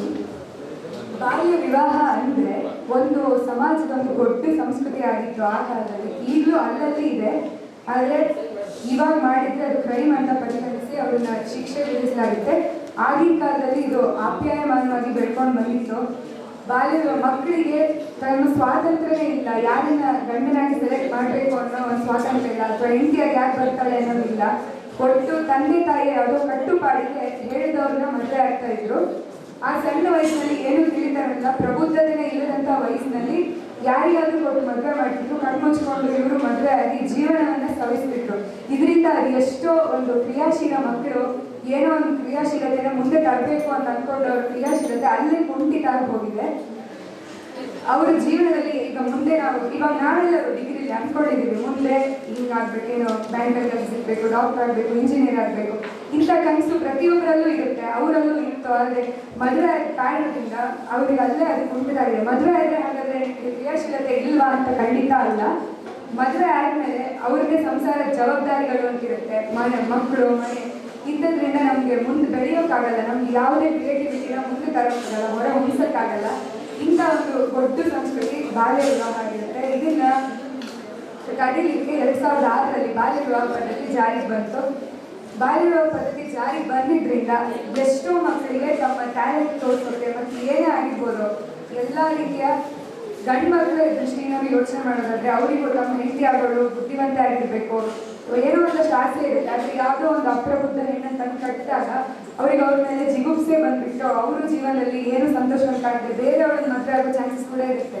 ಇದರಿಂದ ಇವಳ ಲೈಫ್ ಆಫ್ ಸೆಕ್ಯೂರಿಟಿ ಏನು ಅಂತ ನೋಡಿದ್ರೆ ಅಲ್ಲಿ ಫುಲ್ ಡೀಲ್ ಆಗಿರುತ್ತೆ, ಯಾರಿಗೂ ಒಂದು ಸಂತೋಷದ ಜೀವನ ಅನ್ನೋದಿರಲ್ಲ. ಹಾಗಾಗಿ ಕಾಯ್ದೆ ಜಾರಿಗೆ ಬಂದ ನಂತರ ತುಂಬಾ ಮಕ್ಕಳು ತಮ್ಮ ಟ್ಯಾಲೆಂಟ್ಸ್ ಅನ್ನು ಶೋ ಮಾಡಿದ್ದಾರೆ ಮತ್ತು ಎಷ್ಟೋ ಕನಸುಗಳನ್ನ ಸಾಕಾರಗೊಳಿಸ್ಕೊಂಡಿದ್ದಾರೆ, ಅವರಿಗೆಲ್ಲ ಆಸೆಗಳನ್ನ ಪೂರೈಸ್ಕೊಂಡಿದ್ದಾರೆ. ಹಾಗೂ ಬಾಲ್ಯ ವಿವಾಹ ಬರೋ ಮುಂಚಿಂದ ಇದ್ರ ಡಿಫ್ರೆನ್ಸ್ ನೋಡಿದ್ರೆ ಈಗ ನಿಮ್ಗೆ ಗೊತ್ತಾಗುತ್ತೆ. ಬಾಲ್ಯ ವಿವಾಹ ಅನ್ನೋದು ಮುಂಚೆ ಈಗಲೂ ಇದ್ದಿದ್ರೆ ಬಹುಶಃ ನಾನು ಇಲ್ಲಿ ಮಾತಾಡ್ತಿರ್ಲಿಲ್ಲ ಅನ್ಸುತ್ತೆ. ನನಗೂ ಬಹುಶಃ 8ನೇ ಕ್ಲಾಸಲ್ಲಿ 7ನೇ ಕ್ಲಾಸಲ್ಲಿ ಮದುವೆ ಮಾಡಿ ಹಾಕ್ತಿದ್ರು. ನಿಮ್ಮನ್ನು ಎಲ್ಲ ನೀವು ಕೂರ್ತಿರ್ಲಿಲ್ಲ. ಇಲ್ಲಿ ಮೆಜಾರಿಟಿ ಆಫ್ ಹೆಣ್ಮಕ್ಳೇ ಇದ್ದೀರಾ. ನಿಮಗೆ ಹೆಣ್ಮಕ್ಳಿಗೆ ಇದು ಮುಖ್ಯವಾಗಿ ಶೋಷಣೆ ಆಗ್ತಾ ಇರುವಂಥದ್ದು. ಗಂಡ್ಮಕ್ಳು ಶೋಷಣೆ ಆಗಿದ್ದಾರೆ, ಅದರಲ್ಲೂ ಹೆಣ್ಮಕ್ಳು ಜಾಸ್ತಿ ಇದ್ದಾರೆ. ಹಾಗಾಗಿ ಬಹುಶಃ ನಾವ್ಯಾರು ಇಲ್ಲಿ ಇರ್ತಿರ್ಲಿಲ್ಲ ಈ ಕಾಯ್ದೆ ಇನ್ನೂ ಇದ್ದಿದ್ರೆ, ಕಾಯ್ದೆ ಬರೋ ಮುಂಚೆ. ಹಾಗಾಗಿ ನಮಗೆ ಈ ಕಾಯ್ದೆ ಬಂದು ಮುಖ್ಯವಾಗಿ ಹೆಣ್ಮಕ್ಳಿಗೆ ತುಂಬಾ ಸಪೋರ್ಟ್ ಆಗಿದೆ. ನಾವಿಲ್ಲ ವಯಸ್ಸಿನಲ್ಲಿ ಹುಟ್ಟಿದ ಮಕ್ಕಳು ಅಂಗವಿಕಲವಾಗುವಂಥ ಚಾನ್ಸಸ್ ಇದೆ, ಮತ್ತೆ ಎಷ್ಟೋ ತಾಯಿಯರ ದುರ್ಮರಣ ಆಗುವಂಥ ಚಾನ್ಸಸ್ ಕೂಡ ಇದೆ. ಹಾಗಾಗಿ ಇದರಿಂದ ಸಾವು ನೋವುಗಳ ಸಂಖ್ಯೆ ತುಂಬಾ ಜಾಸ್ತಿ ಆಗಿರುತ್ತೆ. ಮತ್ತೆ ಈಗ ಏನೋ ಒಂದು IAS IPS ಆಗ್ಬೇಕು ಅಂತ ಆಸೆ ಕಟ್ಕೊಂಡವ್ರನ್ನ ಮದುವೆ ಮಾಡಿದಾಗ ಅವ್ರ ಯಾವುದು ಆಗದೆ ಇರೋದ್ರಿಂದ ದೇಶಕ್ಕೂ ಇದರಿಂದ ಆರ್ಥಿಕವಾಗಿ ಕೂಡ ಪೆಟ್ಟು ಬೀಳುತ್ತೆ. ಇದರಿಂದ ಸಮಾಜಕ್ಕೆ ತುಂಬಾ ತೊಂದರೆಗಳೇ ಆಗುತ್ತೆ. ಹಾಗಾಗಿ ಬಾಲ್ಯ ವಿವಾಹ ನಿಷೇಧ ಕಾಯ್ದೆ ಬಂದಿರೋದ್ರಿಂದ ಎಲ್ಲರಿಗೂ ಉಪಯೋಗ ಆಗಿದೆ, ಎಲ್ಲರಿಗೂ ಒಂದು ಒಳ್ಳೆಯ ಮಾರ್ಗದಲ್ಲಿ ನಡೆಯುವಂತ ಅವಕಾಶ ದೊರಕಿದೆ. ಹಾಗಾಗಿ ನಾವು ಇದನ್ನ ಸದುಪಯೋಗಗೊಳಿಸ್ಕೊಳ್ಳೋಣ. ನಮ್ಮಿಂದ ಸಹಾಯವನ್ನು ಸಮಾಜಕ್ಕೆ ನಾವು ಮಾಡೋಣ. ಎಲ್ಲಾದ್ರೂ ಬಾಲ್ಯ ವಿವಾಹದ ಬಗ್ಗೆ ಗೊತ್ತಾಗಿದೆ, ನಾವು ತಡೆಯೋಣ.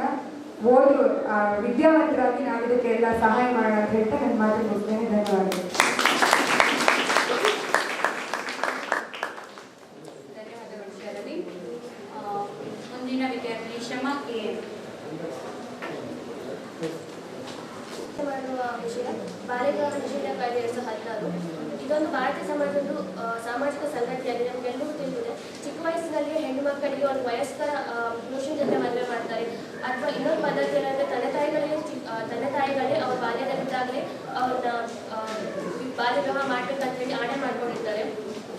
ಇದರಿಂದ ಪ್ರತಿಯೊಂದು ಹೆಣ್ಮಗುವಿನ ಶಿಕ್ಷಣ ಕೂಡ ಕಡಿತಗೊಳ್ತಾ ಇದೆ. ಸೊ ಈ ಕಾನೂನಿನ ಪ್ರಕಾರ ಪುರುಷರಿಗೆ 21 ವರ್ಷ ಆಗಿರಬೇಕು ಪ್ರಾಪ್ತ ವಯಸ್ಸು, ಹೆಣ್ಣು ಮಗುವಿಗೆ 18 ವರ್ಷ ಆಗಿರ್ಬೇಕು ಅಂತ ಹೇಳ್ತಾರೆ. ಯಾವುದೋ ಒಂದು ತಂದೆ ತಾಯಿ ಮಕ್ಕಳ ಮದುವೆಯನ್ನು ಅಪ್ರಾಪ್ತ ವಯಸ್ಸಿಗಿಂತ ಕಡಿಮೆಯಲ್ಲಿ ನೆರವೇರಿಸಿದ್ರೆ ಅವ್ರನ್ನ ಆ ಮದುವೆ ರದ್ದುಗೊಳಿಸ್ಬೋದು ಅಂತ ಹೇಳ್ತಾರೆ. ಸೊ ಬಾಲ್ಯ ವಿವಾಹ ನಿಷೇಧ ಕಾಯ್ದೆ 2016 ಮಾರ್ಚ್ 3, 2019 ಜಾರಿಗೊಳ್ಳುತ್ತೆ. ಸೊ ಮಾರ್ಚ್ 3 ನಂತರ ನಡೆದ ಎಲ್ಲ ಬಾಲ್ಯ ವಿವಾಹಗಳನ್ನ ಅನುಚಿತಗೊಳಿಸಬೇಕು ಅಂತ ಹೇಳಿ ಮಹಿಳಾ ಮತ್ತು ಮಕ್ಕಳ ಅಭಿವೃದ್ಧಿ ಹಾಗೂ ವಿಶೇಷ ಚೇತನ ಮತ್ತು ಹಿರಿಯ ನಾಗರಿಕ ಸಬಲೀಕರಣ ಇಲಾಖೆ ತಿಳಿಸಿದ್ರು. ಸೊ ಮಹಿಳೆಯರನ್ನ 18 ವರ್ಷಕ್ಕಿಂತ ಮುಂಚೆನೆ ಮದುವೆ ಮಾಡೋದು ಅಥವಾ ಪುರುಷರನ್ನ 21 ವರ್ಷಕ್ಕಿಂತ ಮುಂಚೆನೆ ಮದುವೆ ಮಾಡಿದ್ರೆ ಈ ಕಾಯ್ದೆ ಪ್ರಕಾರ ಸೊ ಮಹಿಳೆಯರಿಗೆ ಕಾರಾಗೃಹ ಶಿಕ್ಷೆ ಒಳಪಡ್ತಾರೆ. ಈ ಕಾಯ್ದೆ ಅನುಸಾರ ಮಹಿಳೆಯರು ಕಾರಾಗೃಹ ಶಿಕ್ಷೆಗೆ ಒಳಪಡ್ತಾರೆ. ಸೊ ತಿದ್ದುಪಡಿ ಕಾಯ್ದೆ ಸೆಕ್ಷನ್ 9 ಮತ್ತು 13 ಪ್ರಕಾರ ತಪ್ಪಿತಸ್ಥ ವಯಸ್ಕ ಪತಿ ಹಾಗೂ ತಡೆಯಾಜ್ಞೆ ಉಲ್ಲಂಘಿಸಿದವರಿಗೆ ಕನಿಷ್ಠ 1 ಅಥವಾ 2.5 ವರ್ಷದವರೆಗೂ ಕಠಿಣ ಕಾರಾಗೃಹ ಶಿಕ್ಷೆ ಹಾಗೂ 1 ಲಕ್ಷದವರೆಗೂ ದಂಡವನ್ನು ವಿಧಿಸುತ್ತಾರೆ. ಸೊ ಈ ಬಾಲ್ಯ ವಿವಾಹ ಪ್ರೋತ್ಸಾಹಿಸಿದವರಿಗೆ ಕೂಡ ಸೆಕ್ಷನ್ 10 ಮತ್ತು 11 ಪ್ರಕಾರ ಕಠಿಣ ಶಿಕ್ಷೆಗಳನ್ನು ವಿಧಿಸುತ್ತಾರೆ. ಸೊ ಇದು ಈ ಬಾಲ್ಯ ವಿವಾಹಗಳು ಕಂಡ ಕೂಡಲೇ ಮೇಲೆ ನಾವು ಜಾಗೃತಿ ಮೂಡಿಸಬೇಕು. ಸೊ ಬಾಲ್ಯ ವಿವಾಹಗಳು ಕಂಡ ಕೂಡಲೇ ಮಕ್ಕಳ ಸಹಾಯ ಮಾಡಿದ್ರೆ ಅದಕ್ಕೆ ಕರೆ ಮಾಡಿ ನಾವು ದೂರು ಕೊಡಬೇಕು.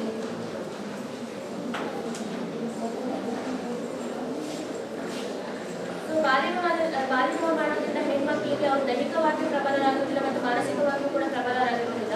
ಇದರಿಂದ ಅವ್ರ ಖಿನ್ನತೆ ಕೂಡ ಒಳಗಾಗುವ ಸಂಭವ ಇರುತ್ತದೆ. ಇಷ್ಟು ಮಾತಾಡೋದು.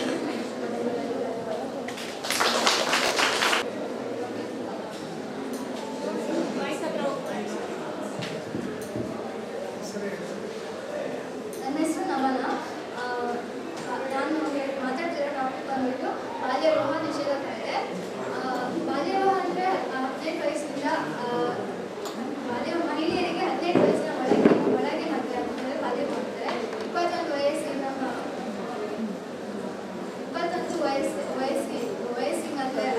ವಯಸ್ಸಿನ ಒಳಗೆ ಮದುವೆ ಆಗೋ ಬಾಲಕರಿಗೆ ಬಾಲ್ಯ ವಿವಾಹ ಆಗ್ತಾರೆ.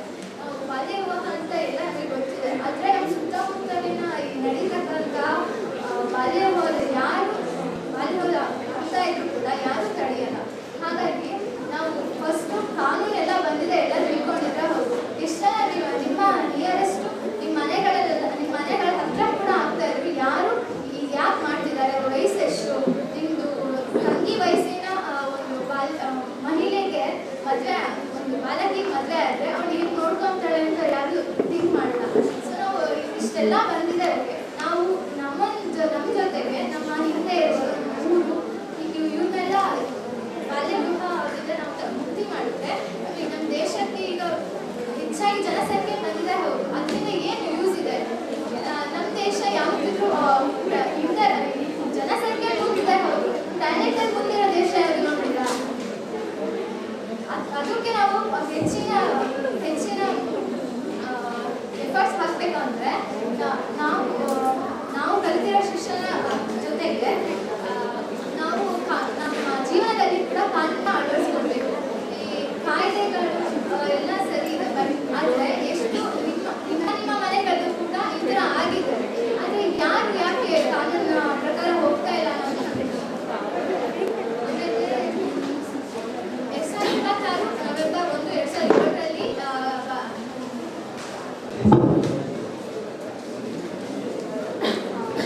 ಮುಂದಿನ ವಿದ್ಯಾರ್ಥಿ ಪ್ರಗತಿ ಗೌಡ, ಪ್ರಥಮ B.Com B ವಿಭಾಗ.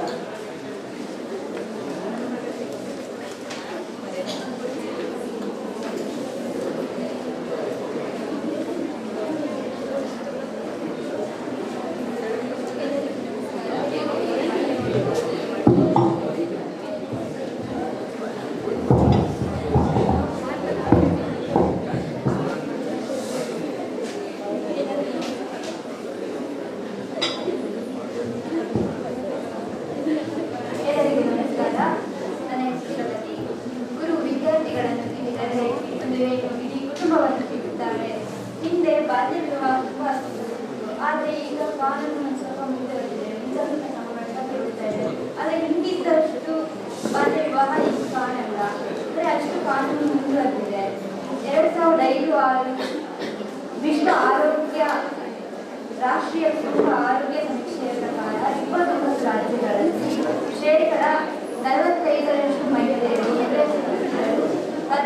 ವರ್ಷದ ಒಳಗೆ ಮದುವೆ ಆಗಿದ್ರು. ಅವರು ಆಗ ಮದುವೆ ಆಗಿದ್ದಲ್ಲದೆ ಅಪ್ರಾಪ್ತ ವಯಸ್ಸಿನಲ್ಲಿ ಗರ್ಭವತಿ ಕೂಡ ಆಗಿದ್ರು.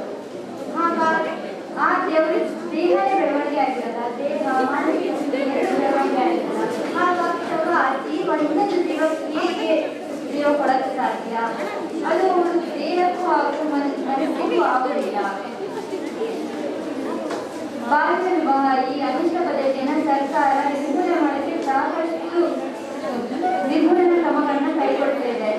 ಎಕ್ಸಾಂಪಲ್ ಹರಿಯಾಣ ರಾಜ್ಯದಲ್ಲಿ ಬಾಲ್ಯ ವಿವಾಹವನ್ನು ವಿಳಂಬಗೊಳಿಸಲಿಕ್ಕೆ ಅಗ್ನಿ ಭೇಟಿ ಅಗ್ನಧನ್ ಅನ್ನೋ ಒಂದು ಕಾರ್ಯಕ್ರಮವನ್ನು ಹಮ್ಮಿಕೊಳ್ತದೆ. ಅಂದ್ರೆ ನನ್ನ ಮಗಳು ನನ್ನ ಆಸ್ತಿ ಅನ್ನೋ ಕಾರ್ಯಕ್ರಮ. ಇದರಿಂದ ಕೆಲವಷ್ಟು ಕಡೆಯಲ್ಲಿ ಬಾಲ್ಯ ವಿವಾಹ ಕಡಿಮೆ ಆಗಿದೆ ಕೂಡ. ಮತ್ತೆ ಹಲವು ರಾಜ್ಯಗಳು ಇಂತಹ ಪ್ರೋತ್ಸಾಹಕವಾದಂತಹ ಬಾಲ್ಯ ವಿವಾಹಗಳನ್ನು ವಿಳಂಬಗೊಳಿಸಲು ಇಂತಹ ಸುಮಾರು ಯೋಜನೆಯನ್ನು ಹಮ್ಮಿಕೊಂಡಿದೆ. ಈಗ ಅತಿ ಹೆಚ್ಚಾಗಿ ಬಾಲ್ಯ ವಿವಾಹ ಆಗ್ತಿರೋ ರಾಜ್ಯ ಅಂದ್ರೆ ಜಾರ್ಖಂಡ್ ಮತ್ತೆ ರಾಜಸ್ಥಾನ. ಈಗ ಬಾಲ್ಯ ವಿವಾಹ ಮಾಡೋದ್ರಿಂದ ಆಗುವ ದುಷ್ಪರಿಣಾಮಗಳೇನೆಂದ್ರೆ ಮಗು ತನ್ನ ಹೆಣ್ಣು ಮಗು ತನ್ನ ಆಟ ಒಡನಾಟ ಸ್ನೇಹಿತರ ಜೊತೆಗಿನ ಒಡನಾಟಗಳನ್ನ ಕಳೆದುಕೊಳ್ಳುತ್ತದೆ. ತನ್ನ ಮಾನಸಿಕ ಬೆಳವಣಿಗೆ ದೈಹಿಕ ಬೆಳವಣಿಗೆ ಇದೆ, ಅದರ ಆರೋಗ್ಯ ಕೂಡ ಕುಂಠಿತವಾಗುತ್ತದೆ. ಮತ್ತೆ ಅದೊಂದು ಜೀವಕ್ಕೆ ಜನ್ಮ ಕೊಡೋಕೆ ಹೇಗೆ ಸಾಧ್ಯ? ಇನ್ನು ಬೆಳೀತಾ ಇರೋ ಮಗು 15 ವರ್ಷಕ್ಕಿಂತ ಮದುವೆ ಮಾಡಿದ್ರೆ ಅದಕ್ಕೆ ಏನು ತಿಳುವಳಿಕೆ ಇರಲ್ಲ, ಗಂಡ ಮಕ್ಕಳು ಸಂಸಾರ ಅನ್ನೋದು ಜಂಜನಲ್ಲಿ ಬೀಳುತ್ತೆ, ಅದಕ್ಕೇನು ಗೊತ್ತಿರಲ್ಲ. ಹಾಗೆ ಶಿಕ್ಷಣದ ಕೊರತೆ ಆಗುತ್ತೆ. ಅದೇ ಶಿಕ್ಷಣ ಇಲ್ದಿದ್ರೆ ಮುಂದೆ ಬಾಳ ತುಂಬಾ ಕಷ್ಟ ಆಗುತ್ತೆ. ಮತ್ತೆ ಹಾಗೆ ಇದನ್ನ ಯಾರ್ಯಾರಿಗೆ ಬಾಲ್ಯ ವಿವಾಹನ ನಿಷೇಧಿಸೋಕ್ಕೋಸ್ಕರ ಯಾರ್ಯಾರಿಗೆ ಹೇಳ್ಬೋದು? ಒಂದು ಜಿಲ್ಲಾಧಿಕಾರಿಗಳಿಗೆ, ಇನ್ನೊಂದು ಪೊಲೀಸರಿಗೆ, ಹಾಗೆ ಸರ್ಕಾರ ನೇಮಿಸಿರುವ ಯಾವುದಾದ್ರೂ ಅಧಿಕಾರಿಗಾದ್ರೂ ಆಯ್ತು, ಇಲ್ಲ ನಾವೇ ಸ್ವತಃ ಹೋಗಿ ಕಂಪ್ಲೇಂಟ್ ಮಾಡಿದ್ರು ಆಯ್ತು. ಒಟ್ಟು ಬಾಲ್ಯ ವಿವಾಹವನ್ನು ನಿಷೇಧಿಸಲಿಕ್ಕೆ ಸರ್ಕಾರ ಕೆಲವೊಂದು ಕ್ರಮಗಳನ್ನ ಕೈಗೊಂಡಿದೆ. ಅಂದ್ರೆ 15 ವರ್ಷಕ್ಕಿಂತ ಮುಂಚೆ ಹೆಣ್ಮಕ್ಳಿಗೆ ಮದುವೆ ಮಾಡೋದ್ರಿಂದ ಕೆಲವು ಪೇರೆಂಟ್ಸ್ಗಳು ಸಪೋರ್ಟ್ ಮಾಡ್ತಾರೆ ಮದುವೆಗೆ. ಅಂದ್ರೆ ಈಗ ಶಿಕ್ಷೆ ಆಗುತ್ತೆ ಕೆಲವೊಬ್ಬರಿಗೆ, ಯಾರು ಬಾಲ್ಯ ವಿವಾಹದಲ್ಲಿ ತೊಡ್ಕೊಳ್ತಾರೋ ಹಾಗೆ ಯಾರು ಬಾಲ್ಯ ವಿವಾಹನ ಪ್ರೋತ್ಸಾಹಿಸ್ತಾರೋ ಮತ್ತೆ ಬಾಲ್ಯ ವಿವಾಹದಲ್ಲಿ ಭಾಗಿಯಾಗೋರಿಗೆ ಇವರಿಗೆಲ್ಲರಿಗೂ ಸರ್ಕಾರದಿಂದ ಪನಿಷ್ಮೆಂಟ್ ಆಗುತ್ತೆ, ಶಿಕ್ಷೆ ಆಗುತ್ತೆ. ಹೀಗೆ ಹೇಳ್ತಾ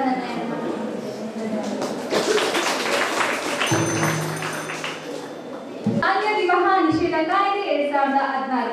ಇದೀಗ ನಾನು ಹೇಳ್ತೀನಿ ಬಾಲ್ಯ ವಿವಾಹದ 18 ವರ್ಷ ತುಂಬದ ಯುವತಿಗೆ ಮದುವೆ ಮಾಡೋದು ಅಂದ್ರೆ ಆದಿಯರಿದ ವಯಸ್ಸಿನಲ್ಲಿ ಮದುವೆ ಮಾಡೋದು ಶಿಕ್ಷಣಕ್ಕೆ ಅಪರಾಧ ಅಂತಲೇ ಹೇಳ್ಬೋದು.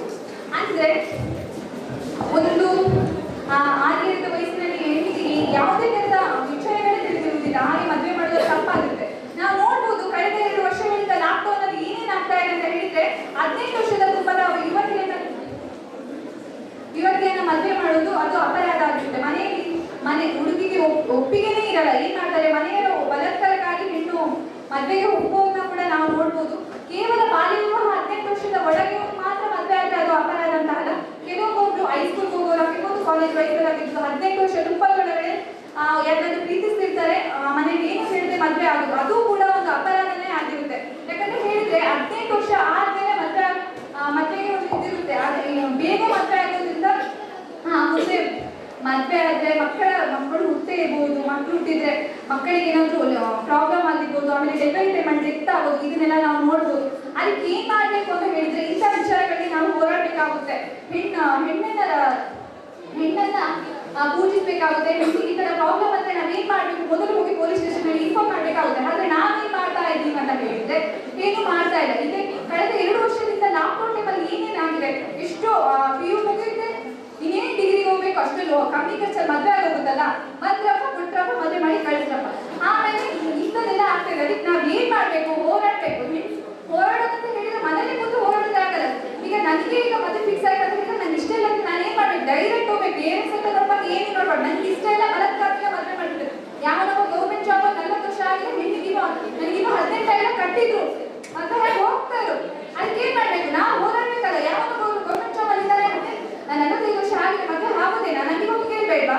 ಕರೆಕ್ಟ್ ಏಜ್ ನೋಡಿ ಮದುವೆ ಆಗ್ಬೇಕು. ಮುಂದೆ ತಂದೆ ತಾಯಿ ಏನ್ ಮಾಡ್ತಾರೆ ಅಂದ್ರೆ ನಮ್ಮ ಮಕ್ಕಳು ಚೆನ್ನಾಗಿದೆ ಅಂತ ಹೇಳಿ ಒಳ್ಳೆ ವರನ ನೋಡ್ತಾರೆ. ಯಾರು ಒಂದು ಗೌರ್ಮೆಂಟ್ ಜಾಬ್ ಅಲ್ಲಿ ನೋಡ್ತಾರೆ, ಅವ್ರಿಗೆಲ್ಲ ಏಜ್ ಆಗಿರ್ಬೋದು, ಏನಾಗಿರ್ಬೋದು. ನಮ್ಗೆ ಏನು ಇಷ್ಟ ಇಲ್ಲ, ನಮ್ಗೆ ಏನು ನಾವು ಓದಬೇಕು, ಏನಾದ್ರೂ ನಾನು ಮುಂದೆ ಟೀಚರ್ ಆಗಬೇಕು, ಮುಂದೆ ಲಾಯರ್ ಆಗಬೇಕು, ಈ ಥರ ಎಲ್ಲ ಆಸೆ ಇದೆ. ಆದರೆ ಏನು ಮಾಡ್ತಾರೆ ತಂದೆ ತಾಯಿ ಅಂತ ಹೇಳಿದ್ರೆ, ಗೌರ್ಮೆಂಟ್ ಜಾಬ್ ಬಂದಿದ್ದೇನೆ ಮಕ್ಕಳು ಆಗಪ್ಪ ಅಂತ ಮಕ್ಕಳಿಗೆ ಇಷ್ಟ ಇಲ್ಲ ಅಂದ್ರೆ ತಂದೆ ತಾಯಿ ನಾವು ಸೂಸೈಡ್ ಮಾಡ್ಕೋತೀವಿ, ನಾವು ಸಾಯ್ತೇವೆ, ನಿನ್ನ ಕಷ್ಟಪಟ್ಟು ಸಾಕಿಲ್ವಾ, ಇಷ್ಟ ಬೇಕಾದ್ರೆ ನೀವು ಇದು ಮಾಡಿದ್ರೆ ತಪ್ಪಲ್ಲ, ಹೀಗೆಲ್ಲ ಹೆಣ್ಮಕ್ಳಿಗೆ ಬೆದರಿಸೋದು ತಂದೆ ತಾಯಿ. ಅದನ್ನ ಒತ್ತು ನಾವು ನಿಲ್ಲಿಸ್ಬೇಕಾಗುತ್ತೆ. ಹೆಣ್ಣನ್ನ ಪೂಜಿಸ್ಬೇಕು, ತಂದೆ ತಾಯಿ ಕೂಡ ಅದನ್ನ ಅರ್ಥ ಮಾಡ್ಕೋಬೇಕು. ಓದಿಲ್ಲ ಅಂತ ಒಪ್ಬೋದು, ಈಗ ಎಲ್ಲೂ ಕೂಡ ಬಡತನ ಶ್ರೀಮಂತ ಅಂತ ನೋಡ್ಬೋದು. ತುಂಬಾ ಜನ ಬಡವ ಮನೆಯಲ್ಲಿ ತಂದೆ ತಾಯಿ ಓದಿರೋದಿಲ್ಲ, ಕುಡಿಕಾರರೆಲ್ಲ ಇರ್ತಾರೆ. ಸ್ವಲ್ಪನಾದ್ರೂ ಅರಿವಿದೆಯಲ್ಲ, ಎಲ್ಲರೂ ಮನೇಲಿ ಟಿವಿ ಇದೆಯಲ್ಲ, ಟಿವಿ ನೋಡ್ತಾರಲ್ವಾ, ಟಿವಿ ಮತ್ತೆ ನೋಡೋದು, ಬೇರೆ ಎಲ್ಲ ನೋಡ್ತಾರೆ, ಇದು ನೋಡ್ಬೇಕು. ಒಂದು ಹೆಣ್ಣಿಗೆ ಒಂದು ಊರಲ್ಲಿ ಒಂದು ಹೆಣ್ಣಿನ ಮೇಲೆ ದೌರ್ಜನ್ಯ ನಡೆದಿದ್ದು ನೋಡಿದ್ಮೇಲೂ ನಾವು ನಮ್ಮನೇಲೂ ಕೂಡ ಹೆಣ್ಣು ಇದ್ದಾಳೆ, ನಾವು ಅದಕ್ಕೆ ಹೋರಾಡ್ಬೇಕು ಅನ್ನೋದು ಹೆಣ್ಣು ಮಕ್ಕಳಲ್ಲಿ ಬರ್ಬೇಕು, ಪ್ರತಿಯೊಬ್ಬರು ತಂದೆ ತಾಯಿಯಲ್ಲಿ ಬರ್ಬೇಕು. ಆದ್ರೆ ಏನ್ ಮಾಡ್ತಾ ಇದ್ದಾರಂದ್ರೆ ಅದು ಬರಲ್ಲ. ಹೆಣ್ಣನ್ನ ಪೂಜಿಸೋದೇ ಇಲ್ಲ, ಹೆಣ್ಣು ಒಂದು ರೋಡಲ್ಲಿ ಒಂದು ಚುಡಾಯಿಸೋದು, ಇದೆಲ್ಲ ಮಾಡೋದು ತಪ್ಪಾಗುತ್ತೆ. ಹೆಣ್ಣನ್ನ ರಕ್ಷಿಸ್ಬೇಕು. ಇನ್ನೊಂದು ಹೇಳೋದಾದ್ರೆ 18 ವರ್ಷ ತುಂಬದೊಳಗೆ ಮದ್ವೆ ಕೇವಲ ಪೇರೆಂಟ್ಸ್ ಇಂದ ಮಾತ್ರ ಹೇಳಲ್ಲ, ಮಕ್ಕಳಲ್ಲೂ ಕೂಡ ತಪ್ಪಿರುತ್ತೆ. ಒಂದು ಹೈಸ್ಕೂಲ್ಗೆ ಹೋಗೋ ಹೆಣ್ಣು ಚೆನ್ನಾಗಿರ್ಬೋದು, ಈಗ ಕಾಲೇಜ್ ಹೋಗೋ ಹೆಣ್ಣು ಚೆನ್ನಾಗಿರ್ಬೋದು, ಮನೆಯಲ್ಲಿ ಸುಚಿತ್ರಾ KS ತೃತೀಯ BA. ದೌರ್ಜನ್ಯದಿಂದ ಮಹಿಳೆಯರ ಸಂರಕ್ಷಣೆ, ವರದಕ್ಷಿಣೆ, ಕಿರುಕುಳ, ಮರ್ಯಾದೆ ಹತ್ಯೆಯಂತಹ ಪ್ರಕರಣಗಳು ನಡೆದಾಗ ನಾವು ಪತ್ರಿಕೆಗಳಲ್ಲಿ ಕೌಟುಂಬಿಕ ದೌರ್ಜನ್ಯ ಅನ್ನುವಂತಹ ಪದವನ್ನ ಕಾಣ್ತೀವಿ. ಈ ಕೌಟುಂಬಿಕ ವ್ಯವಸ್ಥೆ ಬಗೆಗಿನ ವಿಶ್ವಾಸ ಅರ್ಹತೆಯನ್ನೇ ಈ ಕೌಟುಂಬಿಕ ದೌರ್ಜನ್ಯಗಳು ಕಡಿಮೆ ಮಾಡ್ತಾ ಇದೆ. ಹಾಗಾದ್ರೆ ಕೌಟುಂಬಿಕ ದೌರ್ಜನ್ಯ ಅಂದ್ರೇನು? ಒಬ್ಬ ವ್ಯಕ್ತಿ ಮೇಲೆ ಮಾನಸಿಕವಾಗಿ, ಮಾತಿನ ಮೂಲಕ, ದೈಹಿಕವಾಗಿ, ಆರ್ಥಿಕವಾಗಿ, ಲೈಂಗಿಕವಾಗಿ ನಡೆಸುವಂತಹ ಹಿಂಸೆಯನ್ನ ನಾವು ಕೌಟುಂಬಿಕ ದೌರ್ಜನ್ಯ ಅಂತ ಹೇಳಿ ಕರಿತೀವಿ. ಉದಾಹರಣೆಗೆ, ಒಬ್ಬ ಮಹಿಳೆಯ ಮೇಲೆ ವರದಕ್ಷಿಣೆಗೋಸ್ಕರ ಆತನ ಪತಿ ಮತ್ತು ಕುಟುಂಬದ ಇನ್ನಿತರರು ಮಾಡುವಂತಹ ದೈಹಿಕ ಮತ್ತು ಮಾನಸಿಕವಾದಂತಹ ಹಿಂಸೆ. ನಾವು ಈಗ ಜಗತ್ತಿನಾದ್ಯಂತ ಕೌಟುಂಬಿಕ ದೌರ್ಜನ್ಯವನ್ನ ಎದುರಿಸ್ತಾ ಇರೋರಲ್ಲಿ ಮಹಿಳೆಯರೇ ಹೆಚ್ಚಾಗಿದ್ದಾರೆ. ಯಾವ ದೇಶದಲ್ಲಿ ಲಿಂಗ ಸಮಾನತೆ ಕಡಿಮೆ ಇದೆಯೋ ಆ ದೇಶದಲ್ಲಿ ಕೌಟುಂಬಿಕ ದೌರ್ಜನ್ಯಗಳು ಹೆಚ್ಚಾಗಿ ನಡೀತಾ ಇರೋದನ್ನ ನಾವು ಕಾಣಬಹುದು. ಈ ನೇರಳೆ ಬಣ್ಣದ ರಿಬ್ಬನ್ ಕೌಟುಂಬಿಕ ದೌರ್ಜನ್ಯ ತಡೆಯ ಸಂಕೇತ ಆಗಿದೆ. ಇಂದು ಬಹುಪಾಲು ಮಹಿಳೆಯರು ಈ ಕೌಟುಂಬಿಕ ದೌರ್ಜನ್ಯಕ್ಕೆ ಒಳಗಾಗ್ತಾ ಇದ್ದಾರೆ. ಇದು ಅನೇಕ ಶತಮಾನಗಳಿಂದ ನಡೀತಾ ಬಂದಿದೆ. ಇದಕ್ಕೆ ಕಾರಣ ಏನಪ್ಪಾ ಅಂದ್ರೆ, ಮಹಿಳೆಯರು ಆರ್ಥಿಕವಾಗಿ ಪುರುಷರನ್ನ ಅವಲಂಬಿಸಿರೋದು, ಹಾಗೆ ಪುರುಷರು ಮಹಿಳೆಯರಿಗಿಂತ ಮೇಲು ಅಂತ ಹೇಳಿ ಭಾವಿಸಿರೋದು, ಇದೆಲ್ಲವೂ ಸಹ ದೌರ್ಜನ್ಯಕ್ಕೆ ಕಾರಣ ಆಗಿದೆ. ಮಹಿಳೆಯರು ಕೌಟುಂಬಿಕವಾಗಿ, ಮಾನಸಿಕವಾಗಿ ಮತ್ತು ದೈಹಿಕವಾಗಿ ನೋವುಂಟು ಮಾಡುವಂತಹ ಕೃತ್ಯಗಳಿಗೆ ಒಳಗಾಗ್ತಾ ಇದ್ದಾರೆ. ಯಾವ ರೀತಿ?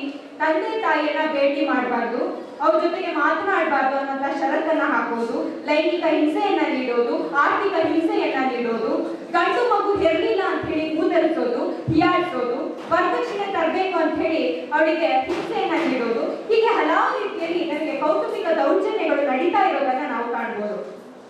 ಇದಕ್ಕೋಸ್ಕರ ಈ ದೌರ್ಜನ್ಯದ ವಿರುದ್ಧವಾಗಿ ಮಹಿಳಾ ಸಂಘಟನೆಗಳ ದೀರ್ಘಕಾಲದ ಹೋರಾಟದ ಫಲವಾಗಿ ಭಾರತ ಸರ್ಕಾರ, ಮಹಿಳಾ ಮತ್ತು ಮಕ್ಕಳ ಅಭಿವೃದ್ಧಿ ಸಚಿವಾಲಯವು ಅಕ್ಟೋಬರ್ 26, 2006 ಕೌಟುಂಬಿಕ ದೌರ್ಜನ್ಯದಿಂದ ಮಹಿಳೆಯರಿಗೆ ಸಂರಕ್ಷಣೆ ಅನ್ನುವಂತಹ ಕಾಯ್ದೆಯನ್ನ ಜಾರಿಗೊಳಿಸಿತು.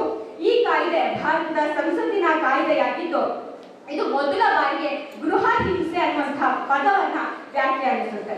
ಹಾಗೆ ಈ ಕಾಯ್ದೆ ಮದುವೆ ಹೊರಗಿನ ಸಂಬಂಧಗಳಿಗೆ ಕಾನೂನಿನ ಮಾನ್ಯತೆಯನ್ನ ಹಾಗೆ ರಕ್ಷಣೆಯನ್ನ ಸಹ ಒದಗಿಸುತ್ತೆ.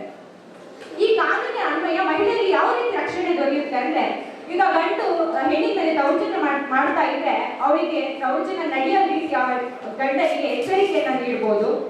ಒಂದು ವೇಳೆ ದೌರ್ಜನ್ಯಕ್ಕೊಳಗಾದಂತಹ ಮಹಿಳೆಗೆ ಆತನ ಗಂಡನ ಆಸ್ತಿಯಲ್ಲಿ ಪಾಲಿಲ್ಲದಿದ್ರು ಆತನ ಮನೆಯ ಒಂದು ಭಾಗವನ್ನ ಮಹಿಳೆಗೆ ನೀಡುವಂತೆ ಹೇಳ್ಬೋದು. ಆಮೇಲೆ ಆಕೆಗೆ ಉದ್ಯೋಗ ಸ್ಥಳದಲ್ಲಿ ಆಕೆಗೆ ಯಾವುದೇ ರೀತಿ ತೊಂದರೆಯನ್ನ ಕೊಡಬಾರದು, ಮತ್ತೆ ಮನೆಯಿಂದ ಸಹ ಹೊರ ಹಾಕುವಂತಿಲ್ಲ.